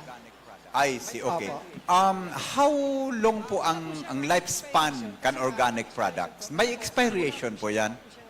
Wala po siyang expiration kasi walang expiration po kasi po wala siyang added na mga chemicals. I see. Halimbawa sa vegetable, Opo. once na inorganic po siya tulad ng pichay. Opo. Very healthy siya, very healthy. Mga one day pa lang siya nabubulong natutunaw po siya. Opo. Pero ang organic po, kahit di po ilagay mo sa refrigerator, very crispy po at saka very fresh po siya. I Yan see. po ang organic. Opo. Kaso, sarong aldaw, may nagtitext po sa kuya, gusto kong ihapot talaga ini. Opo. Paano da maaram kan publiko dan sa produkto organic? Na organic po. Opo. Paano So, maaraman? How do we know na ang nasa market organic po yan? Madidetermine natin po na organic kapag yung product na sealed na organic po siya. May Pwede- tatak po na organic Pwede siya. ba kasi ipiki yan, di ba? Pwede ba kang pikion yan?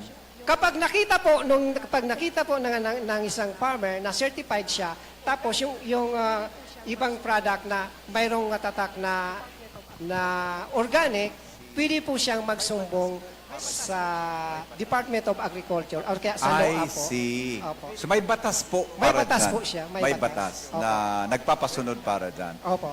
So meaning kung ma-discover na peke yun, Opo. pwede siyang i-file kireklamo. Case, opo. Mag-file kireklamo. Opo. Okay.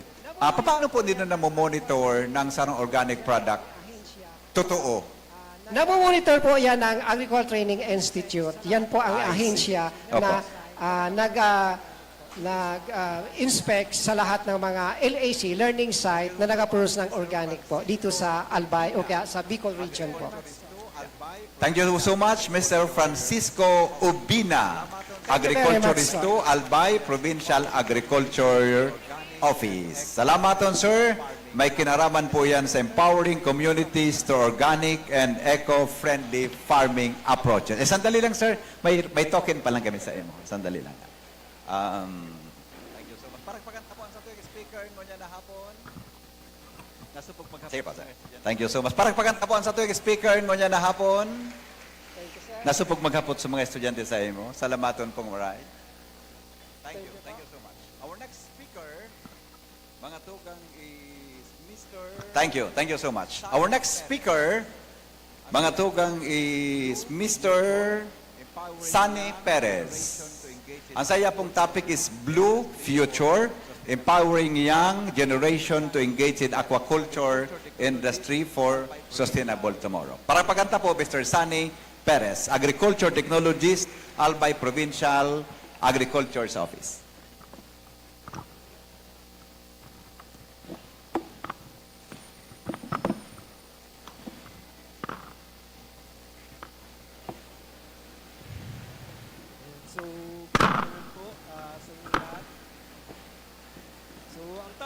So, good afternoon po sa inyong lahat. So, ang topic ko po today is Blue Future, Empowering Young Generation in Aquaculture.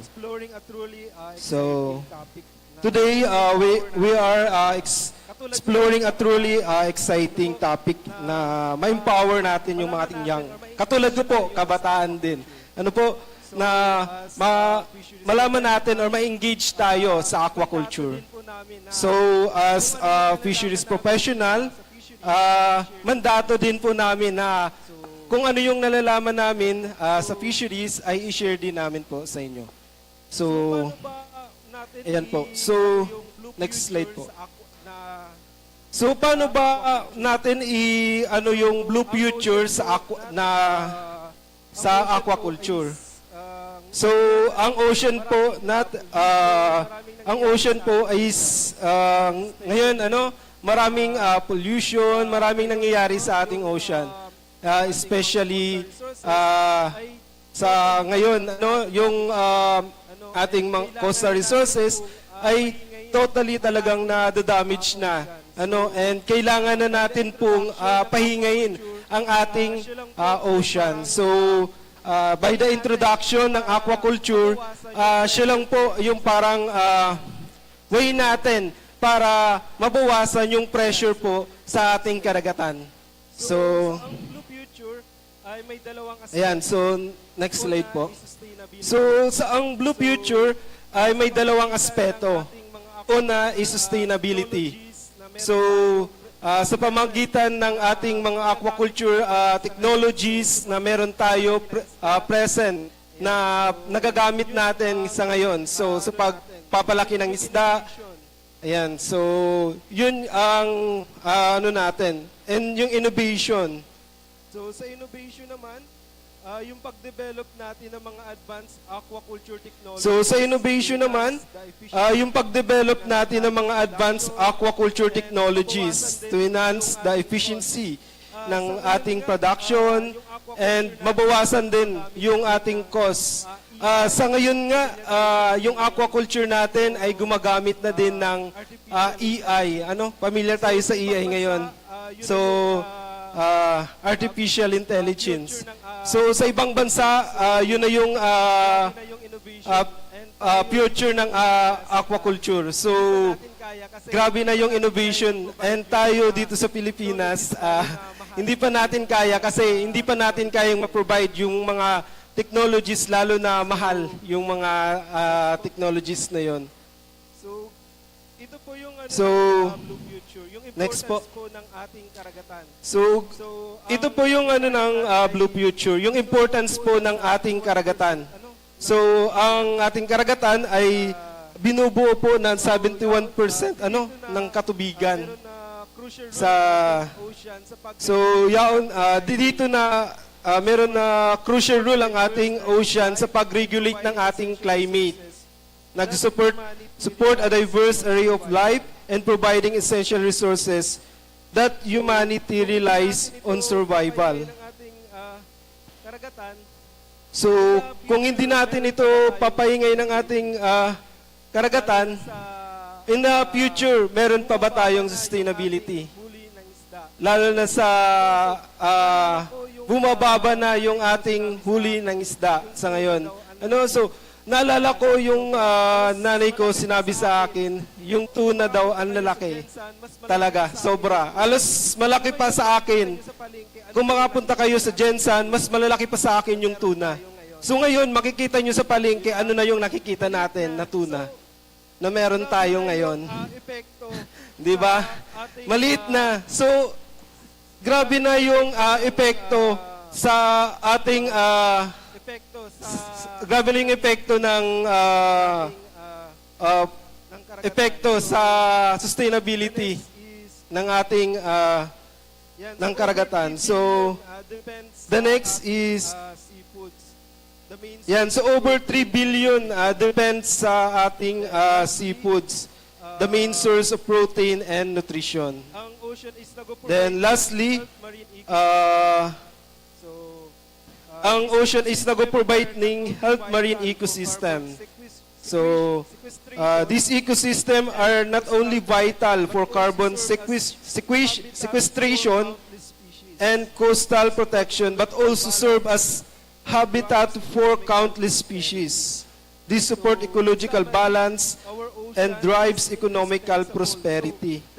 So, in summary, our ocean is indispensable. So, dahil siya makakadepensa sa mga ginigibota.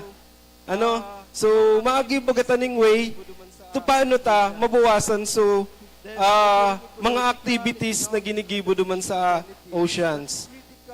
Then, offering ecological, economic, and nutritional benefits that critical for both present and future generation. So, next slide po. So, ngayon naman, ipapakilala ko sa inyo kung ano yung aquaculture industry. So, next po. So, globally po, ang satuya pong aquaculture ay nag-contribute po ng total of 114 million tons production po. So, yan po yung data in year 2022. So, ang laking tulong po nito para po mabawasan yung pressure sa wild stock natin. Then, makapag-contribute tayo for sustainable food security. Yan, next po. So, yung 114 million tons. So, yung 114 million tons, so yung ating ang contribution po sa ating ekonomiya ay 250 billion dollars po. 50% daw po. Next po. So, yan. So, sabi digdi po, 50% daw po sa ngunyan, ang nako-contribute po kang aquaculture na ma-provide po ang satuyang pangangaipuan sa protina po, by means of fish and seafoods. Next po. So, sa Pilipinas naman po, ayan, so, may vital component din ng economy natin sa food security. Tayo po sa Pilipinas, may vital component din ng economy natin sa food security. So, ano ba yung contribution natin sa global economy? Next po. So, nakakapag-contribute po tayo sa global production na 4.6 million metric tons. Then, ang contribution natin sa economy is 1.4 billion dollars. So, next po. Then, nakakapag-provide din po ng 1,600,000 jobs and nag-contribute po ng 12% aquaculture support sa ating food security. Next po. mga production So, na yun? Saan ba nanggagaling yung mga production na yon? Saan ba siya, paano ba siya nakakapag-produce tayo kung saan tayo ng isda? Ano? So, ipapakilala ko sa inyo yung mga sites kung saan tayo nagpapalaki ng mga isda. So, yan. So, sa freshwater fish pond culture. So, nakaano na kami ng fish pond? Nakailing na? Yan, so sa fish pan po, culture, And so, sa fish pond po, culture, so ang inalagaan po natin dito, sa freshwater. So, ang inaalagaan po natin dito, nagkultivate tayo ng fish sa controlled environment. So, ibig sabihin po, ang controlled environment, tayo mismong tao yung magpapalaki sa kanya. Tayo yung magpapakain, tayo yung mag-aalaga para lumaki po yung isda. Gaya din sa agriculture, ano? dito na tala natin. Yan po. So, ang kinukulture po natin, mostly dito na kilala natin is tilapia. Pwede na Pero meron tayong iba pang mga species na pwede i-culture and pwede natin na wing business sa tayo as mga kabataan na gusto natin na kumita, mag-venture sa aquaculture business. Marami po tayong pwedeng business sa aquaculture. gawin na Fish cage business sa aquaculture. Next po. Sa lake siya and So, fish cage culture. meron na din po. So, mostly po, sa lake siya and sa dagat din po, meron na din po. So, ang area po natin sa fish cage, meron tayong identify dito sa dagat ay sa Bakakay po. Sino pong nakapunta ng Sula? Square, Ayan, so yung mga circular cages doon, innovate. yeah, meron din pong square, iba-iba pong type na po na innovate na mga klase po ng mga fish cages. Sa Tabaco din po, meron na din pong aquaculture site sa Hacienda, pero di pa po kundi pa lang yung nag-ooperate doon. So, Next po is seaweeds farming. ayan. So, familiar ba kayo sa seaweeds? So, ang next po is seaweeds farming. Wala. So, familiar ba kayo sa seaweeds? So, ang seaweeds po Eh, is wala. aquatic plant or algae po siya. So, Algae. Na- ang seaweeds po, it's aquatic plant or algae po siya, macroalgae, na kinukulture po siya, meron po siyang benefits po sa atin. nag-promote So, siya ng ecological balance. Isa po sa benefits niya po, Siya, nag-promote siya ng ecological balance, then nag-help din siya ma-maintain ang healthy marine ecosystem. seaweeds po, 45 days lang po itong Then ito pong seaweeds po, so mas mabilis po siya. 45 days lang po itong kinukulture. So mas mabilis po siya, every 45 days, pwede ka na pong mag-harvest.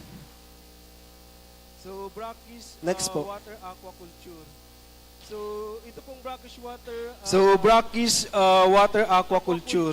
ito po So ito pong brackish water ano po pag naghahalo aquaculture, ito po, mostly po to sa coastal areas. Pag naghahalo po yung tubig alat at tubig tabang. So, pwede po siyang fish pond or cages. So ito po yung mga emerging aquaculture types. So, next po. Meron po tayo. So, ito po yung mga emerging aquaculture types na meron po tayo. So, innovative aquaculture methods, katulad po ng Ayan, so may crayfish. Sino pong pamilya sa inyo sa crayfish? So So, yun. So, tayo pong mga Ayan, so may tinuturo doon. Familiar doon sa crayfish. So, yun. So, tayo pong mga kabataan ay ng mga mahilig tayo mag-alaga ng mga itong crayfish ng mga isda So sa bahay lang, itong crayfish pwede natin tong alagaan kahit sa likod lang po ng bakura natin. So isa din tong magandang aquaculture opportunities sa ating pong mga kabataan. next po. Then Ayan. So ito isa pong kanina, so next po. yung integrated multi Ayan, so ito pong isa pong technology po, yung integrated multi-tropic aquaculture practices. So So tinatawag po namin na ito sa IMTA. so So naalala po nutrient recycling po to sa kadagatan po. So naalala po natin maraming fish cage po sa Bakakay. more than So fish cages last year 2022 ang dami, more than hundreds of fish cages na meron tayo sa dahil sa sa Bakakay, sa Sulat Channel. So kain ng isda dahil sa sa mga uneaten feeds na hindi nakain ng isda, yung mga feeds na yun ay pumunta po sa bottom ng dagat, and naapektuhan po yung ating mga corals, yung atong seagrasses doon dahil po dun sa mga uneaten feeds. So ito pong integrated multi-tropic aquaculture or EMTA, ito po ay isa sa sagot doon sa nangyari na possible na yun. So makikita natin sa picture na yung fish cages na mapalibutan siya ng iba-iba pang mga pwede tayo maglagay na aquaculture species na kinoculture. So sa ilalim pwede tayo maglagay ng sea urchin, ayan and yung ating pong mga shellfishes like oyster, mga and pwede din Ayan. tayo ng scallops, tas other pong mga and pwede din tayo ng seaweeds sa po yung area din po kung saan yung fish cages natin. So ano po yung purpose nun? po ng isda Yung dumi po na binibigay natin na doon, yung dumi po ng isda, saka yung mga hindi po nakain ng isda na sa area sa coral sa feeds, na instead na pupunta dito sa area sa coral, sa pwede pong kainin na ng ating nakalagay doon na naka-stock na si cucumber and si urchin. So yung parang recycle ng nutrients from itinapon ng isa, kakainin din ng isa, and parang cycle na po siya. kasi And yung resources efficiency kasi parang resources efficiency na kasi mababawasan na yung pagpakain mo doon. For example sa si cucumber, hindi ka na masyadong magbibigay ng pakain doon kasi yun na yung dumi na manggagaling doon sa fish cage, kakainan nila. And of course, sa seagrass naman, yung yung dumi ng yung uneaten feeds yung dumi ng yung uneaten feeds pwede pong maging organic fertilizer. IMTA, yung nutrient recycling. Yan. So yan po yung IMTA, yung nutrient recycling. Next po. Ating freshwater. Next So ito po yung mga cultured species sa ating freshwater. Next po. yung tilapia, Yan po yung common na kinoculture na pinopromote namin. Yung tilapia, catfish, and crayfish. yung catfish naman maganda Mostly talaga ang tilapia common na yan, and yung catfish naman po maganda tong i-culture din kahit po sa likod ng bahay ninyo as pwede po natin itong gawin sa part ng inyong business, as pwede po natin tong gawin sa maliit lang na drum, pwede tayo makapag-stock ng catfish, and of course same din po sa crayfish. Next po. yung milk fish, Then ito naman po yung mga common na kinoculture sa fish cage, yung milkfish, grouper, then species yung sea bass po. Papa 5 ko. Next po. and Euchima. Then ito naman po yung species ng seaweeds, yung Kapapycus and Euchima. Bilis po siya. Yan, so laki po ng economic value niya, and then mabilis po siyang, kasi 45 days lang itong seaweeds. Sa brackish water, ito naman yung kinukulture The next po. natin, milkfish. Then ito naman po sa brackish water, ito naman yung kinukulture natin, milkfish, shrimp, then yan. So culture din tayo ng mud crab din po sa brackish water. Next po. Sustainable aquaculture practice. Yan, so So, Pa- meron tayong mga ayan, sustainable next aquaculture is sustainable aquaculture practices. technology na ginagamit. So, meron tayong mga sustainable aquaculture practices na mga technology na ginagamit na natin ngayon. So, next po. Yung Ayan, so, yung so reducing overfishing pressure sa ating ayan, so, reducing overfishing pressure So, sa ating na-reduce po yung ating dahil wild population. So, na-reduce po yung ating overfishing. Dahil na-ensure natin yung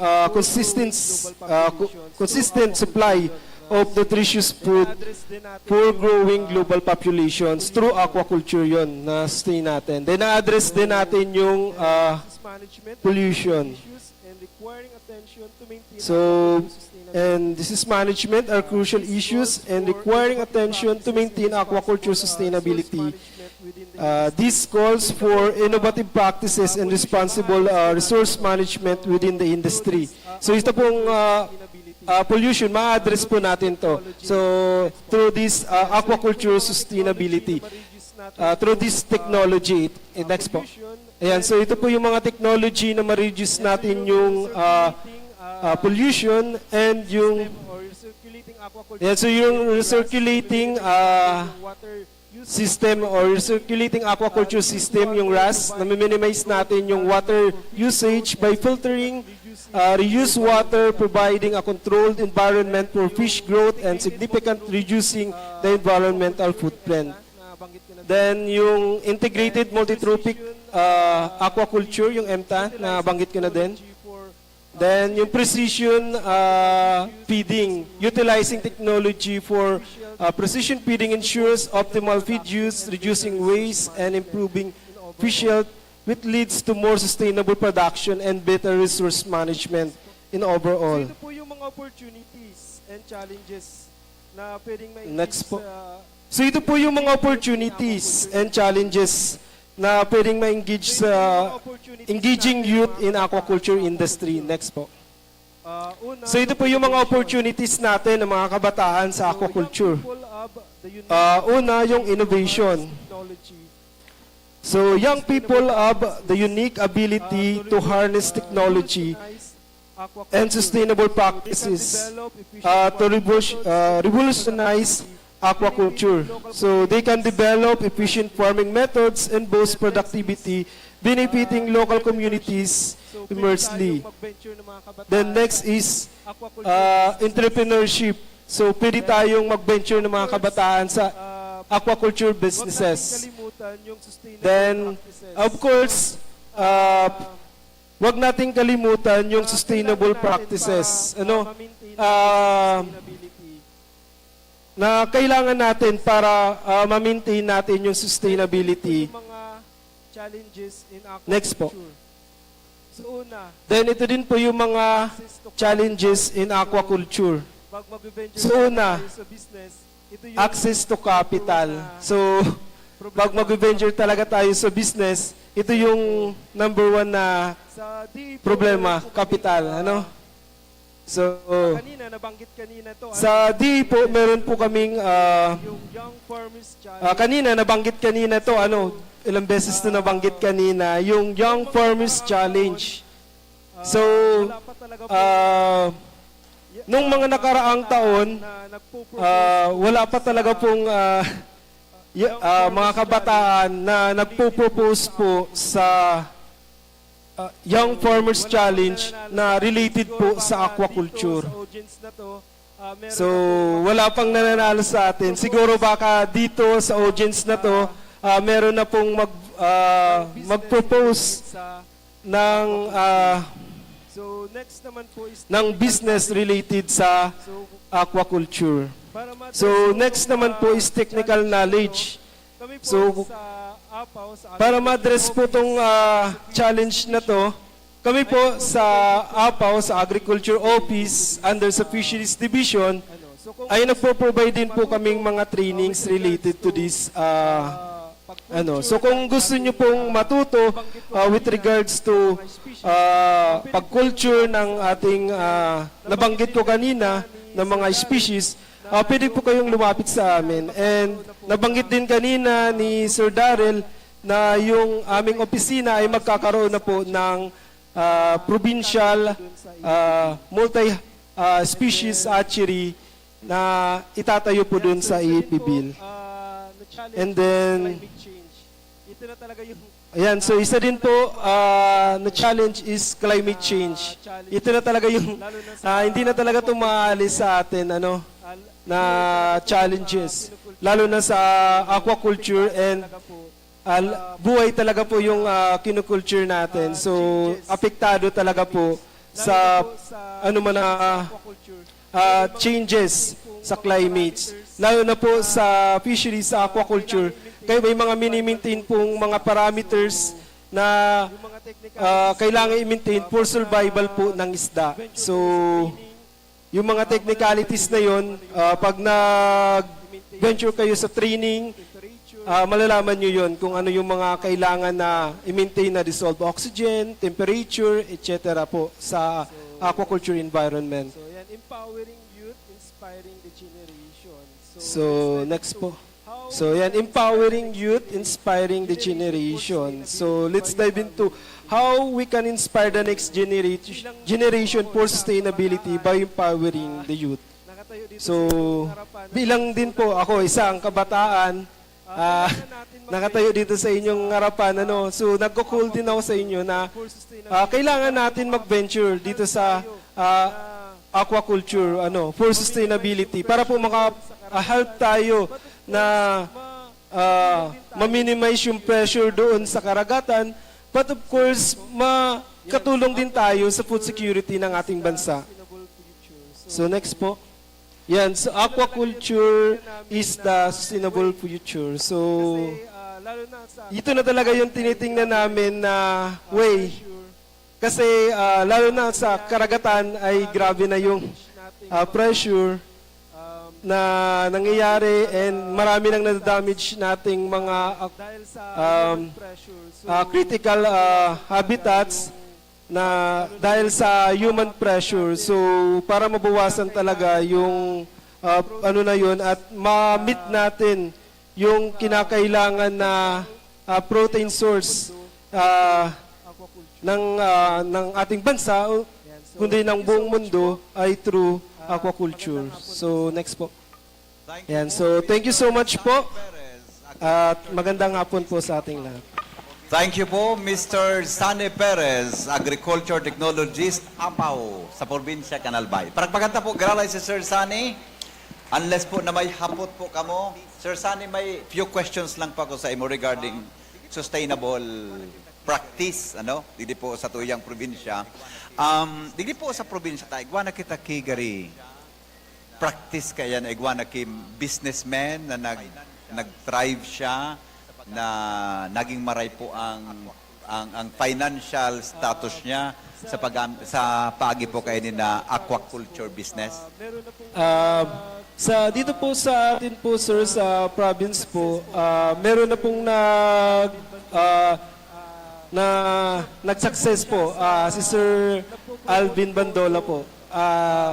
Isa po siya sa nagpo-promote po nung crab fattening po.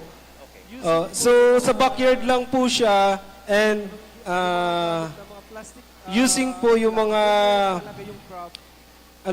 yung mga gamit na mga plastic doon niya lang nalagay yung crab. Then wala siyang for example dito sa Ayala Mall, pwede tayo dito mag-culture ng crab. Ang ginagawa lang po is yung asin po and yung ano, para makaproduce po siya ng salty water. And doon niya po kinukulture ni Sir Bandola yung kanyang crab. And nag-fattening po siya and nag-venture siya. And ang dami na pong mga nag-culture din dito sa atin na na-influence niya po through dun sa crab fattening po. Ang sarap mi sa pag-iriba sa DCG, ba dili ka tabi Pading Mar. Igwa siyang practice kayan, Sir Sunny. Si Pading Mar, igwa ni crab na pigoculture dyan sa lugar niya. Kaya gusto kong kauron ay isabay siya ta. Gari gusto kong maraman kung paano baga ang publiko maka-access sa Indo para maka-training kung in kaso interested po sa aquaculture. Sa amin po, sa fisheries po, pwede ka po sir pumunta sir sa amin, sa fisheries, para matulungan namin po kayo sir. Kasi meron din po kami kinakandak sir ng mga trainings, mga manungod po sa pag-culture po ng iba't ibang species. But with regards to crab fattening po sir, nagre-request po kami doon sa mga expert na talaga doon. Like si Sir Alvin Bandola, pwede namin po yun i-request for the training na Actually, sir, si ikandak po, sir. Sir Alvin, na-discover namin siya ni Father Momoy during the Yes, COVID Father Momoy po, sir. pandemic. So kami ni Father Momoy, nag-practice kami nung resuscitating aquaculture system. Mayra system kami. Si Alvin ang nagturo sa amin. So mayroon kaming tig 50 kgs ni Father Momoy and talagang enterprising nga naman. Kaya lang, ang challenges is po, sir. medyo may kamahalan nga. So sana yung government maka-subsidize sa farmer o sa mga kagaya namin na fisher folk na sa likod bahay lang namin ginagawa yung aquaculture system. Kasi maganda rin naman ang kitaan talaga. Yes po sir. Ang challenge lang is yung kasi crab fattening siya. So ang main source ng na parang raw material namin is yung payat na crab. Opo sir. Dahil sa marami na nagka-practice sa amin ng aquaculture system na yan, kulang na may scarcity na nung mga payat na crab. So paano matulungan sana ng province na mapadami magkaroon ng grow out na yun ang pwede namin bilhin. Ayan, so pagdating kasi sir sa crab yung mga source po natin ng crab na is from the wild po siya.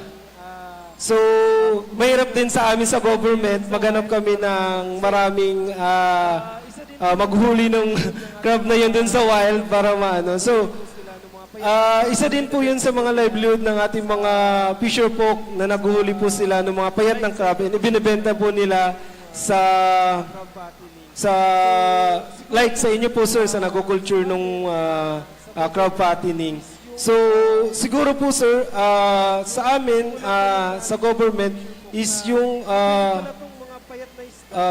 kasi kulang pa yung knowledge ng mga fisher folk na pwede pala tong mga payat na isda ibenta dun sa para mapalaki pa kasi mostly pag pupunta tayo sa market makikita natin yung crab payat talaga yung from the wild. Pero kung crab fattening po natin siya, mas lalaki po siya. Siguro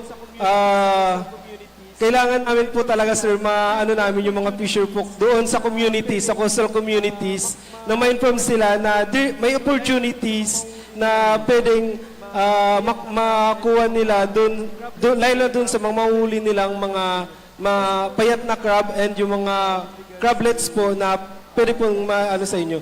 Kasi po meron na regulation ang BIFAR with regards to that po. So, titingnan po natin yung regulation. Maganda kasi yung sabi mo kanina, kailangan pahinga natin yung ocean, di ba? Yung dagat, pahinga natin. So, itong practice na to na crab fattening is one way na mapapahingan talaga yung dagat because yung mga crabs is ikukulong mo sa isang cabinet, plastic cabinet, using the RAS system or pwede rin yung flow-through. Ang lang ng flow-through kasi mapagod. Kakapagod kasi everyday kukuha ka ng dagat. Ang tubig dagat para ipalit mo. Tapos pag naglinis ka, ang advantage nitong RAS, dahil isahan lang yung paglagay mo, sige lang ang linis Sige niya. lang ang ano po. Inaalis yung ammonia, di ba? Pati yung mga duming pagkain, inaalis niya. So maganda sana to kasi makakasiguro ka na yung crab na binibenta mo o kaya mabibili ng customer is malinis.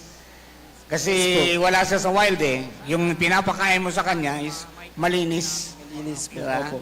Okay, so sana ma-encourage din natin yung mga fisher folk na pwedeng magpadami ng mga payat na crab na pwede namin bilhin para kami magpataba.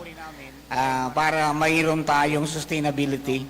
Kasi yun ang worry namin dahil marami na ang natuto ng technology ni Sir Alvin ng pagbalik niya from Saudi. In-implement niya yan ngayon. So marami nang nag-training, marami nang natuto, marami nang nag-install. Pero yun ang problema ngayon. Ang challenge is saan kukuha nung papatabain. Po, sir. So, yun na talaga, sir. Kailangan talaga, sir, ng public information for that po, sir.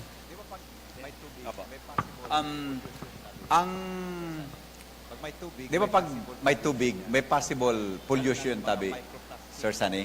Pag may tubig, may possible pollution yan, di ba?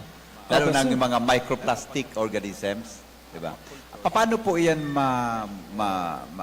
lalo na pag ang aquaculture, yan po sa dagat, fresh or sea water, posibleng igwa yan kay mga plastic microorganisms. Ano po ang mga pwedeng gibuhon para posibleng maibitaran yan? Kasi baga, most of us gusto magkaon kay mga organic seafoods ngayon. Pero nagdadakulan dyan sa mga river, sa mga shoreline, sa mga dagat, nayaon po microplastics pollution. Paano po pwedeng makatabang na maibitaran yan? Tangani po makasiguro kita na free from any microorganisms, lalo na po microplastics, ang satuya pong mga produkto sa aquaculture. Sir Sunny. Kada ko lang po, sir, na nag-a-adil about sa microplastic po, sir. So, piga-adalan na po yun ng mga universities, mga pagdating din sa microplastic. So, saro din po yan talaga sa challenge ngayon sa aquaculture. Kasi, lalo na sa wild, hindi lang sa aquaculture, kundi sa wild stock. Pero yung microplastic po, sir, hindi po siya organism. So, it composed po siya ng microplastic particles po na nakakain po ng isda. So, yung microplastic po na yun, sir, tayo baga, sir, pag kumakain tayo, pupunta yan sa intestine natin. So, mostly affected talaga yung isda, doon po, sir, sa nutrition diet niya po, sir.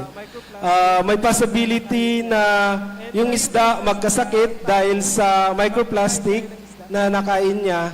And tayo po, sir, na tao, pagkakain tayo ng isda, tinatanggal natin yung intestine. So, medyo limit na po yung possible na makain natin yung microplastic particles. Ayun, pero ang pinakamaganda dyan, huwag magtapon ng plastic, ano? Yun po, sir. Okay, thank you so much, Mr. Sunny Perez, Agriculture Technologist. Thank you, sir. Thank you so much. Para po, sir. pagkatapos si Mr. Perez. Alright, so we have one more topic to be discussed this afternoon. Pero sir, iba po kami sa imo regalo lamang. Salamato na maray po sa imong partisipasyon sa tuya pong programa. Okay, thank you po. Okay na tabi, Chief Ramir? Alright, thank you, sir. Thank you so much. Thank you so much. Thank you so much. Alright, before we proceed to the next topic, magmimigay muna tayo ng t-shirt. Yan, souvenir t-shirt po ng DCGB. Ngunyan pong hapon. Okay? Sige. Pakihanda po sa mga numbers. Wala palang number, pangalan lang. Number 3. Numero 3. Si Seda ka number. Sheila.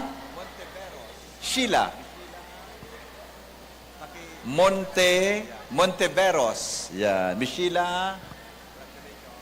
Halo na nanguna po yan. Congratulations. Anong year ka na po? Fourth year? Nakuha mo sa discussion ka sa bago? Anong nakuha mo? Aquaculture po. Aquaculture? Ano da sa aquaculture? Ano po, parang nagko-culture, ay parang nagpapadami pa siya ng mga fish na kung saan makakatulong po yun para sa livelihood po ng mga fisher folks. Very good ka ha. Mamaya may talk pa niyan si Engineer Sigobiense about livelihood opportunities. Thank you so much. Next. Another t-shirt. Number 5. Oh, sinong number 5? Taas ang kamay. Si Sai? Aiza Adra. Miss Aiza? Umuwi na? Sige, lulun muna. baka masingkong ka dyan. Miss Aiza? Alright.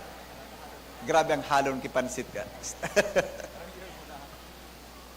Ano, nahalon mo na? Anong year mo na? Hindi nakakataram talaga. Next. 34. Nicole. Enong. Tama? Nicole Enong. Wala? Miss Nicole? Sige po. Wala. Ano po? Bumalik na ng apaw. Sige po. Alright. Sige. Next. Number 70. 70. Wow. Danica Niebres. Miss Danica SL. Taga SL. Wala na. No face, no prize. Pagpiton ngayon ni si Mr. Maceda. Oh, next. Number 1. Always number 1. Sino nag-number 1 kanina? Ano pag-pronounce kay ni? Femi? Frances Faye Mohar. Yan. Ito, so may alam sa artificial insemination, di ba? Ito. Ito pala. Nagkaon ka na? Ay.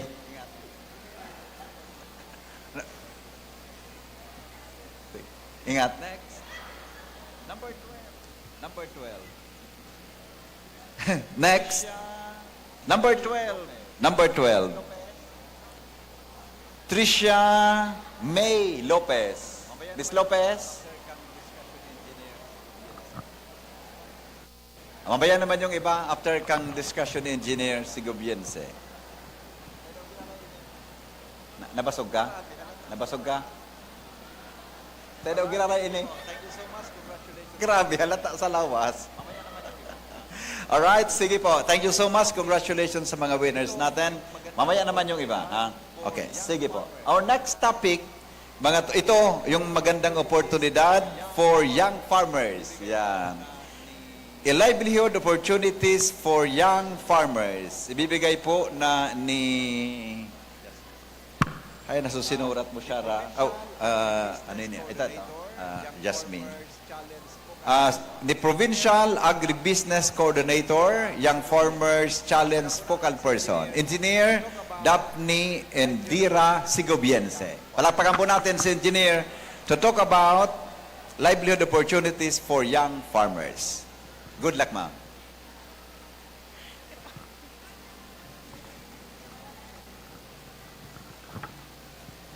So, magandang hapon po sa lahat.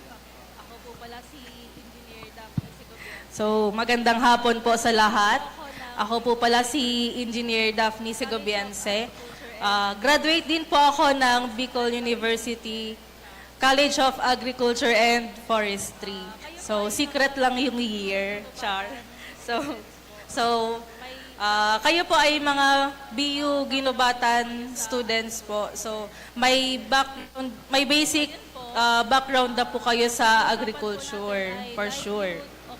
So, ngayon po, ang pag-uusapan po natin ay livelihood opportunities for young farmers. So, kayo po ba ay mga farmers? Hindi. Mga young youth? young pa ba kayo? Hindi sure. Yes. So, sino po dito ang merong mga small business? Agriculture related po ba? So, sino po dito yung Nahiya si ma'am. small production area? Yon. So, sino po dito yung merong small production area or mga area na nakatenga lang? Si ma'am, very young. Po, ngayon, pag-uusapan natin Opo. And so, yan po. Ngayon, pag-uusapan natin kung paano po natin yon papalaguin para magkaroon po tayo ng kita. So, bago ang lahat, alam niyo na po ba yung Young Farmers Challenge? Kasi alam ko nag-orientation na po nito sa BUCAF, sa BU Ginobatan. So, yung iba po, baka hindi pa nila alam kung ano yung Young Farmers Challenge. So, ito po ay programa ng Department of Agriculture na nagbibigay ng financial grant. Sige po, next slide na po. Nagbibigay ng financial grant assistance. Pero ito po ay isang competition. Pag nanalo po kayo, magkakaroon kayo ng financial grant na starting 80,000 pesos. So, bigay po ito, hindi ito utang. So, it is for the youth ages 18 to 30 years old na gustong mag-engage sa agri-fishery enterprises with profitability potential. So, ang YFC po ay may 4 na components. So, next slide po. So, ano po yung 4 na components? Para hindi po kayo antukin, magbabasa po tayo, okay? So, ano po yung 4 na components, children? Basahin. Startup category, startup open category. Intercollegiate. very good. And So, yan po, yung 4 na very good. startup category po ay So, yan po yung 4 na components. Yung startup category po ay competitive financial grant para sa youth na gustong mag-engage ng bagong agri-fishery enterprise. And yung startup intercollegiate para po sa mga schools. Magko-compete po yung mga schools within Bicol region. And upscale ay para lamang po sa mga startup awardees.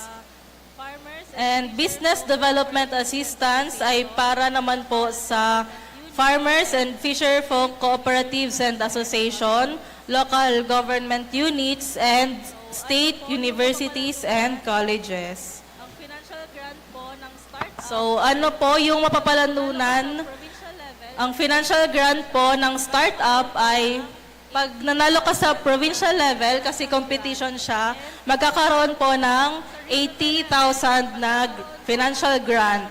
And kapag nanalo ka sa regional level, magkakaroon po ng additional 150,000 pesos. And kapag nanalo ka pa, sa national level, may additional ka pang 300,000 pesos. So, ilan po yung total na mapapanalunan under startup category? Sige nga, compute. 500. Ilan po? So, yan po yung sa startup category. 530.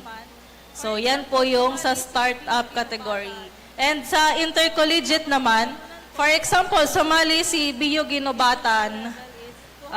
Ang mapapanalunan po nila pag nanalo sila sa regional level is 250,000 pesos. And kapag nag-compete sila sa buong Pilipinas at nanalo sila, meron po silang additional 500,000 pesos. So, a total of 750,000 pesos yung mapapanalunan ng school. Startup awardee. And sa upscale naman, it is for the startup awardee. Ang mapapanalunan po ay additional 300,000 pesos. And if manalo pa sa national, may additional 500,000 pa po. So kung meron na nanalo na sa startup category ng 530 hanggang national level, plus 300,000 pesos pa po. So ilan na yon? 530 plus 300, 830. 830 pesos. 830,000 pesos na po ang mapapanalunan niya. So, di ba? Ang yaman. And business development So, yan po yung Young Farmers Challenge. And business development assistance for FCAs, LGU, and SUC up to 3,500,000 pesos. Depende sa proposed enterprise. So next po, YFC started in year 2021 and meron po siyang categories. processing and digital Ang categories po ay may 3, production, processing, and digital agriculture. Sa production po, next slide na po. Sa production, meron kayong pagpipilian, urban agriculture, fisheries and aquaculture, crop production, livestock, and poultry. Next is processing, merong food and non-food.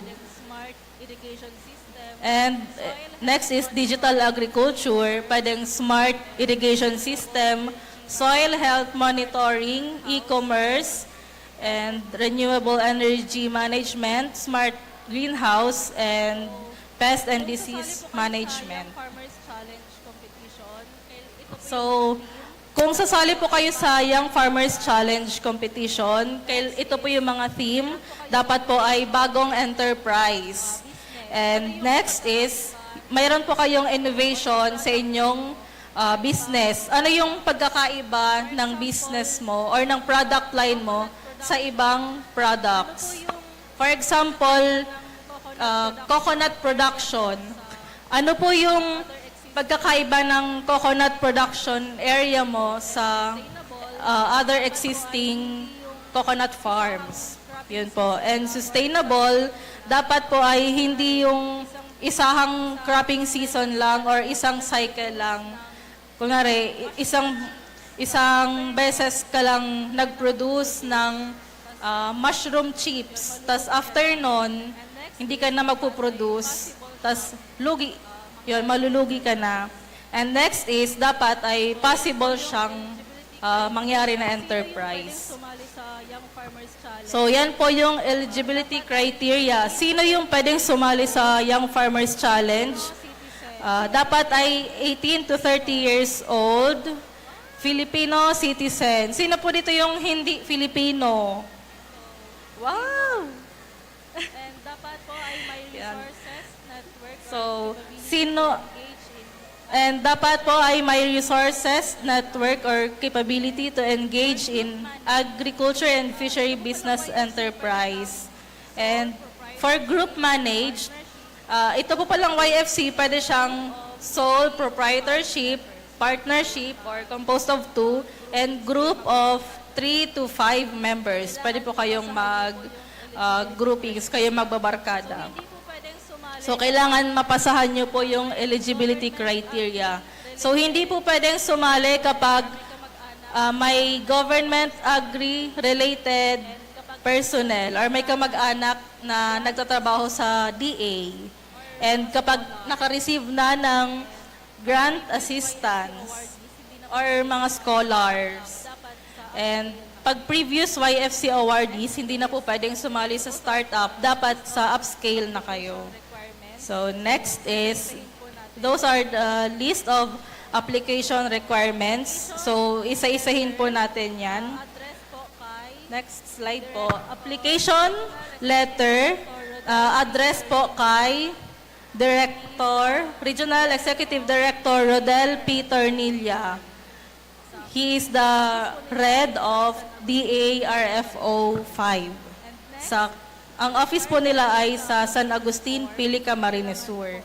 And next, requirement is the application form. Kailangan po yan na ma-comply dahil yan po ang inyong personal information. And after that, may endorsement letter po na hihingiin from the municipal or city or provincial agriculture or veterinary offices. And next po. The important requirement is the business model canvas. So yan po yung imbis na business plan na mahaba at maraming pasikot-sikot, business model canvas na lang po yung hingiin, which is meron siyang 7 parts na madali lang naman i-comply. And next is activity and financial plan. Kasi dyan po titingnan kung kumikita talaga yung business sa mga computations po ninyo. And next is the joint affidavit of new business kapag start-up or hindi pa existing yung business nyo. And next is 2x2 picture, white background, government-issued ID, proof of residency, patunay na kayo po ay Pilipino, and declaration of intent for group-managed enterprise. So yan po, kailangan kapag grupo kayo, yan po yung isang requirement. And additional requirement po is pag production category, syempre kailangan ng certified true copy of land title or tax declaration kung kayo po ang may-ari ng production site na gagamitin nyo. Pero kung hindi, kung magre-rent po kayo, kailangan nyo po ng authority to use land, notaryado po. Next po. Authority to use land, kailangan po ay notaryado at nakalagay kung ilang years kayo papagamitin nung property. And with the attachment of the land title and deed of sale.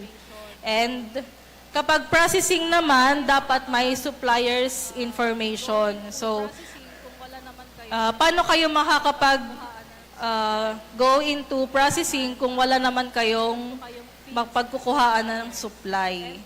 So, kailangan meron po kayong fixed suppliers. And for digital agriculture, kailangan ng blueprint or AutoCAD. And last is the sworn statement. So, di ba ang daming requirements, pero makikita po yan po yung